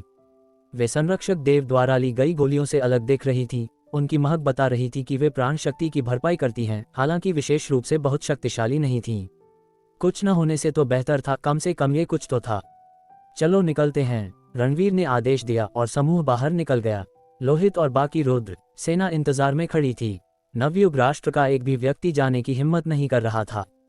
क्या मनस्वी तलवार और मनस्वी विद्या के बीच कोई जरूरी कड़ी है? रणवीर ने मीरा दी से पूछा, गिरी हुई तलवार उठाते हुए। वे एक जोड़ा होना चाहिए, वरुण मेहता ने पहले तलवार हासिल की, फिर मेरे परिवार से किताब छीन ली, मीरा दी ने जवाब दिया। किताब तुम्हारी है, तलवार मेरी, कोई आपत्ति? रणवीर ने शांत भाव से कहा। बिल्कुल नहीं, यहाँ सब कुछ तुम्हारी जीत का इनाम है। अगर तुम किताब भी चाहते तो मेरे पास मना करने का कोई आधार नहीं था, मीरा दी ने शांति से उत्तर दिया। बढ़िया, रणवीर ने सिर हिलाया और मनस्वी तलवार को बाहर की ओर उछाल दिया। लोहित, इसे रख लो। जी प्रमुख। लोहित ने तलवार पकड़ ली। ब्लेड ने लालची भेड़िया तलवार के कई बार बिना टूटे सहे थे, सबसे मजबूत हथियार जो रणवीर को अब तक मिला था। उससे एक भारी आभा निकल रही थी। इसकी उत्पत्ति शायद असाधारण थी, घर वापस जाकर जांच करने लायक। करण, लोहित, रणवीर अचानक दहाड़ा, आपके अधीनस्थ उपस्थित हैं। रुद्र सेना का नेतृत्व करो, सागर फार्मास्यूटिकल्स को नेस्तनाबूद कर दो। रणवीर ने आदेश दिया। जी प्रमुख, करण और लोहित ने एक स्वर में उत्तर दिया। मेहता परिवार को नष्ट करना तो बस शुरुआत थी, अगर उसे उन्हें मिटाना था तो वह उनकी हर आखिरी नींव को उखाड़ फेंकेगा। पलों में करण और लोहित दसियों हजार रुद्र सैनिकों का नेतृत्व करते हुए सीधे सागर फार्मास्यूटिकल्स के मुख्यालय की ओर बढ़ गए। अनन्या, चलो चलते हैं, रणवीर ने कहा, कहीं और इंतजार करने की योजना बनाते हुए। मामूली सागर फार्मास्यूटिकल्स से निपटना करण और बाकी लोगों पर छोड़ा जा सकता था। जैसे ही वे जाने की तैयारी कर रहे थे, मीरा दी बोल पड़ी, यहाँ काम खत्म करने के बाद जितनी जल्दी हो सके आर्यावर्त लौट जाना। क्यों? रणवीर ने ठंडे स्वर में पूछा। मुझे शक है कि कबीर मेहता ने जानबूझकर प्रेसिडेंट अनन्या को नवयुग भेजा ताकि रुद्रधाम की कुछ ताकतों को पूर्व देश से दूर खींचा जा सके, उन्होंने कहा। उसके पास अभी भी कोई अगली चाल बची है? रणवीर ने पूछा। ये सिर्फ मेरा अनुमान है, जो मैं उसके बारे में जानती थी, मैं निश्चित नहीं हो सकती, मीरा दी ने उत्तर दिया। मेहता परिवार खत्म हो चुका था और कबीर मेहता खुद बहुत पहले मर चुका था। क्या अगली चाल बच सकती थी? रणवीर ने अपनी आंखें सिकुड़ी। क्या ये रायली हो सकता है? हाँ, बहुत बढ़िया, अगर रायली कोई चाल चलता है तो यह मुझे परेशानी से बचाएगा।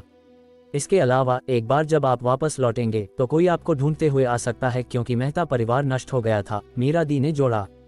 कौन? रणवीर ने पूछा। मीरा दी ने सिर हिलाया। मुझे पक्का नहीं पता, बस एक चेतावनी। मैं अब चलूंगी, अलविदा। एक सुंदर मुस्कान और हल्के डिंपल के साथ वह मुड़ी और चली गई। तुम कहाँ जाओगी? अनन्या ने पीछे से पुकारा। कहीं भी, मीरा दी ने आजादी से जवाब दिया। उसकी धुंध जैसी परछाई जल्द ही नजरों से ओझल हो गई। सुनो, अनन्या ने अचानक कहा। क्या बात है? आह, कुछ नहीं, उसने आह भरी और कुछ नहीं कहा। तुम्हें उसके लिए बुरा लग रहा है? रणवीर ने पूछा। हम, अनन्या ने सिर हिलाया। इतनी बड़ी दुनिया में हर किसी की अपनी कहानी और अपना रास्ता होता है।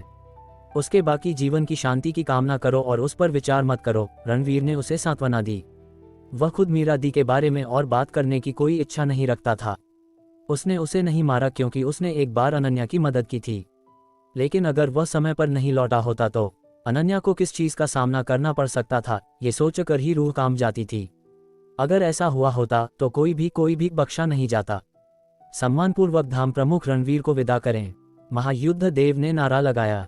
नवयुग का हर शीर्ष अधिकारी ने गुप्त रूप से राहत की सांस ली। खौफनाक शख्सियत आखिरकार जा रही थी, लेकिन तभी रणवीर अचानक रुक गया। जिस पल वह रुका, हर किसी का दिल हलक में आ गया। क्या रणवीर आखिरकार उन्हें मारने वाला था? अब से आधे घंटे में जाओ और सागर फार्मास्यूटिकल्स और मेहता परिवार की हर बची हुई संपत्ति को साफ करो। मुझे नवयुग बेदाग चाहिए। अगर मुझे खुद ये करना पड़ा तो मैं परिणामों की गारंटी नहीं दे सकता, उसने ठंडे स्वर में कहा। ये हो जाएगा, निश्चिंत रहें, धाम प्रमुख रणवीर, महायुद्ध देव ने बिना किसी हिचकिचाहट के वादा किया। बढ़िया, रणवीर ने सिर हिलाया। एक पल में उसके शरीर से तलवार की ऊर्जा की दो धारें निकलीं। धड़ाम धड़ाम, दो दबी हुई आवाजें आईं। रोहन राठी और जनरल दलबीर दोनों के हाथ कट गए थे, खून की फुहार छूट पड़ी। आह, दोनों दर्द से कराह उठे। अगली बार अपने दिमाग का इस्तेमाल करना। इसके साथ रणवीर अनन्या के साथ वहां से चला गया। रोहन राठी और जनरल ने शिकायत करने की हिम्मत नहीं की, उन्होंने आभार में माथा टेका। हमारी जान बख्शने के लिए धन्यवाद, धाम प्रमुख रणवीर। वे जानते थे कि जिंदा रहना ही अपने आप में बड़ी किस्मत थी। एक बार जब रणवीर वास्तव में चला गया तो महायुद्ध देव और अन्य लोगों की पीठ ठंडे पसीने से भीग गई थी। उन्होंने खुलकर सांस लेने की भी हिम्मत नहीं की। कौन जाने रणवीर कब वापस आ जाए। वह एक राक्षस था, बहुत ही खौफनाक। अगले आधे घंटे के भीतर रुद्र सेना ने सागर फार्मास्यूटिकल्स के मुख्यालय को समतल कर दिया। अनुसंधान में शामिल हर व्यक्ति को मौके पर ही मार दिया गया। असंबंधित कर्मियों को बाहर निकाल दिया गया। अरबों की कंपनी, नवयुग की सबसे बड़ी देशी कंपनी, बस यूं ही कुचल दी गई। सफाई के बाद स्थानीय शीर्ष अधिकारी बाद के हालात संभालने पहुंचे। उन्होंने व्यक्तिगत रूप से घोषणा की कि सागर फार्मास्यूटिकल्स को स्थायी रूप से बंद कर दिया गया है, अस्तित्व से मिटा दिया गया। जब खबर फैली तो पूरा देश हिल गया। देश का नंबर 1 कुलीन परिवार मेहता समतल कर दिया गया था, हर सदस्य का कत्लेआम। हमलावर ने सागर फार्मास्यूटिकल्स को भी नेस्तनाबूद कर दिया था, एक ही सुबह में अरबों के टाइटन को गिरा दिया। फिर भी नवयुग के सैन्य प्रमुखों और राजनीतिक दिग्गजों ने हस्तक्षेप करने की हिम्मत नहीं की, उन्हें खुद गंदगी साफ करनी पड़ी।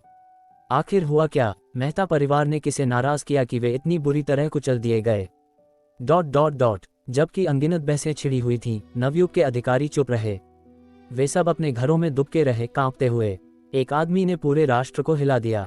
जब तक रणवीर चला नहीं गया, नवयुग का हर शीर्ष अधिकारी किनारे पर ही रहेगा। वह एक टिक टिक करता बम था जो किसी भी पल नवयुग को मिटा सकता था।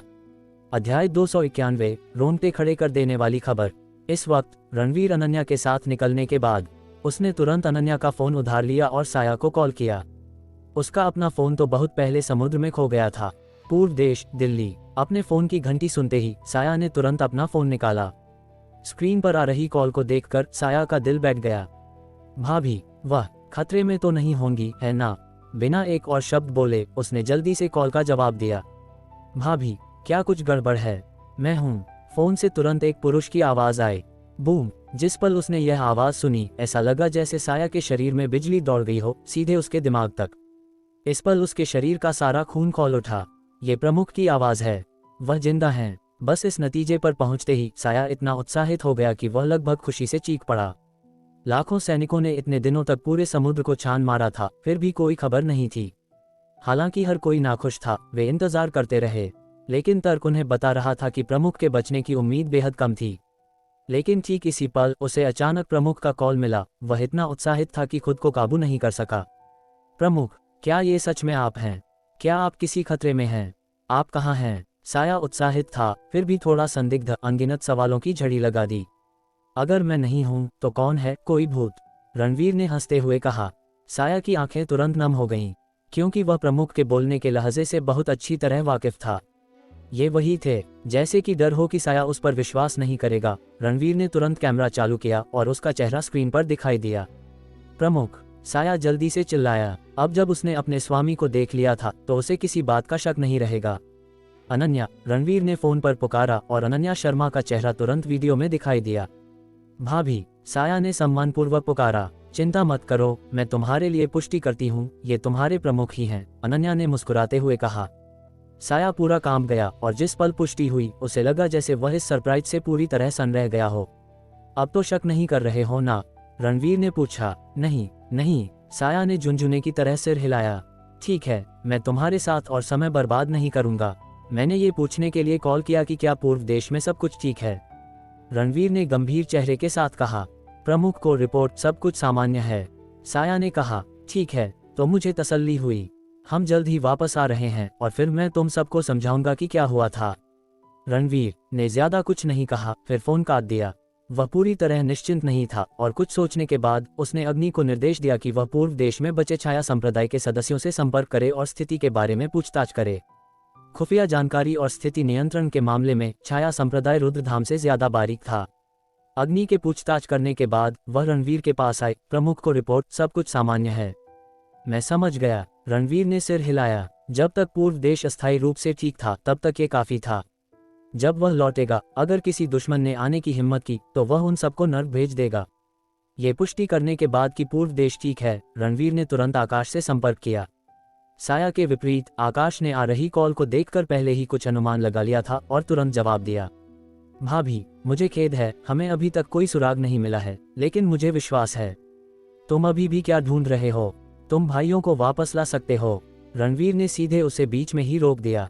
प्रमुख, फोन से आवाज सुनकर आकाश पूरी तरह सन्न रह गया, बोलते समय हकलाने भी लगा।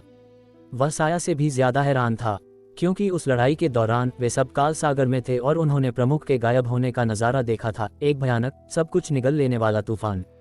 इसलिए वह और भी स्पष्ट रूप से समझता था कि ऐसी स्थिति में बचने की संभावना बहुत बहुत कम थी। किसने सोचा होगा कि उसकी भाभी का आज का कॉल, जिसे उसने प्रमुख के ठिकाने के बारे में एक नियमित पूछताछ समझा था, वास्तव में खुद प्रमुख का होगा।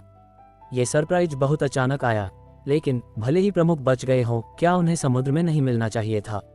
वह भाभी के साथ कैसे हो सकते हैं? वह आर्यावर्त कब लौटे? आकाश ने सवालों की झड़ी लगा दी, क्योंकि यह बहुत ही अविश्वसनीय था। रणवीर के पास वीडियो कॉल शुरू करने के अलावा कोई चारा नहीं था। आकाश के अपनी आंखों से देखने के बाद ही उसे आखिरकार विश्वास हुआ कि प्रमुख सचमुच नहीं मरे हैं। वह खुशी से रो पड़ा। ठीक है, तुम बड़े आदमी हो, रोना धोना बंद करो। मेरा आदेश सुनो, जल्दी से खोज रोको और भाइयों को देश वापस ले जाओ। हम पूर्व देश में मिलेंगे, रणवीर ने जल्दी से कहा, बिना ज्यादा समझाए। वह उन्हें सब कुछ ठीक से बताने के लिए उनके लौटने तक ही इंतजार कर सकता था। आकाश को सूचित करने के बाद रणवीर ने हिमानी से संपर्क किया, उसे छाया संप्रदाय के सदस्यों को भी देश वापस लाने के लिए कहा। हिमानी के पास अनन्या शर्मा का नंबर नहीं था, इसलिए जब उसे यह कॉल मिली तो वह बहुत संदिग्ध थी। छाया संप्रदाय के सदस्यों के रूप में बहुत कम लोग उनके नंबर जानते थे। इस बात से इनकार नहीं किया जा सकता था कि यह एक स्पैम कॉल हो। लेकिन जब उसने जवाब दिया और रणवीर की आवाज़ सुनी तो वह खोज पोत के देख पर तुरंत सन रह गई। काफ़ी देर तक उबर नहीं पाई, जैसे पत्थर की हो गई हो। रणवीर के पास भी समझाने का समय नहीं था, केवल उसे निर्देश दिया कि यदि कोई प्रश्न हो तो उसे देश लौटने पर पता चल जाएगा। कॉल समाप्त होने के बाद हिमानी अभी भी डेक पर खड़ी थी, उसका दिमाग अभी भी घूम रहा था। काफी देर बाद उसने अचानक आह भरी, फिर खुद को चुटकी काटी और अपने फोन पर कॉल हिस्ट्री देखी, ये पुष्टि करते हुए कि यह सब सपना नहीं था बल्कि वास्तव में हो रहा था। ज्यादा सोचने का समय न होने पर उसने तुरंत छाया संप्रदाय के सदस्यों को सूचित करना शुरू कर दिया। दूसरी तरफ आकाश ने पृथ्वी, वज्र और रुद्र तक भी खबर पहुंचा दी। तुरंत अपने 4 नाग राजाओं के नेतृत्व में लाखों सैनिकों ने अपनी खोज समाप्त की और आर्यावर्त लौटना शुरू कर दिया। इस अचानक बदलाव ने दुनिया भर के सभी साम्राज्यों और विभिन्न ताकतों को, जो इस मामले पर नजर रख रहे थे, पूरी तरह से चौंका दिया। रुद्र सेना ने पहले घोषणा की थी कि वे अनिश्चित काल तक खोज करेंगे जब तक कि रणवीर नहीं मिल जाता। उन्होंने उसे जिंदा या उसकी लाश देखने की मांग की थी। लेकिन केवल 15 दिन खोजने के बाद, जैसे कि कुछ बड़ा हुआ हो, उन्होंने अचानक खोज समाप्त कर दी और हर कोई आर्यावर्त लौट आया। ये कार्रवाई सभी पक्षों को बेहद अजीब लगी। हर कोई अनुमान लगा रहा था, क्या ऐसा हो सकता है कि किसी ने रणवीर की मौत का फायदा उठाते हुए देश में रणवीर द्वारा छोड़ी गई नींव पर हाथ साफ करने की कोशिश की हो। जैसे ही रणवीर की दुर्घटना की खबर फैली थी, कई ताकतें हरकत में आने के लिए खुजली महसूस कर रही थीं। लेकिन रणवीर के बिना भी रुद्रधाम को उकसाना आसान नहीं था, इसलिए अब तक किसी भी ताकत ने कार्रवाई नहीं की थी। और आज रणवीर की खोज करने वाले लाखों लोग सभी देश लौट आए, जिससे अनिवार्य रूप से विभिन्न पक्षों को नकारात्मक परिणामों का अनुमान लगाना पड़ा। इन सेनाओं के जाने के बाद कुछ साम्राज्यों ने जिन्होंने खोज में सहायता की थी, उन्होंने भी अपने कर्मियों को वापस बुला लिया और खोज अभियान पूरी तरह से समाप्त कर दिया गया। इससे सभी पक्षों ने यह भी निर्णय लिया कि रुद्रधाम को शायद पता था कि रणवीर नहीं बचेगा और बहुत सारी जनशक्ति और संसाधनों को बर्बाद करने के बजाय जल्दी रुकना बेहतर था। हालांकि कोई भी रुद्र सेना की वापसी का असली मकसद नहीं जानता था।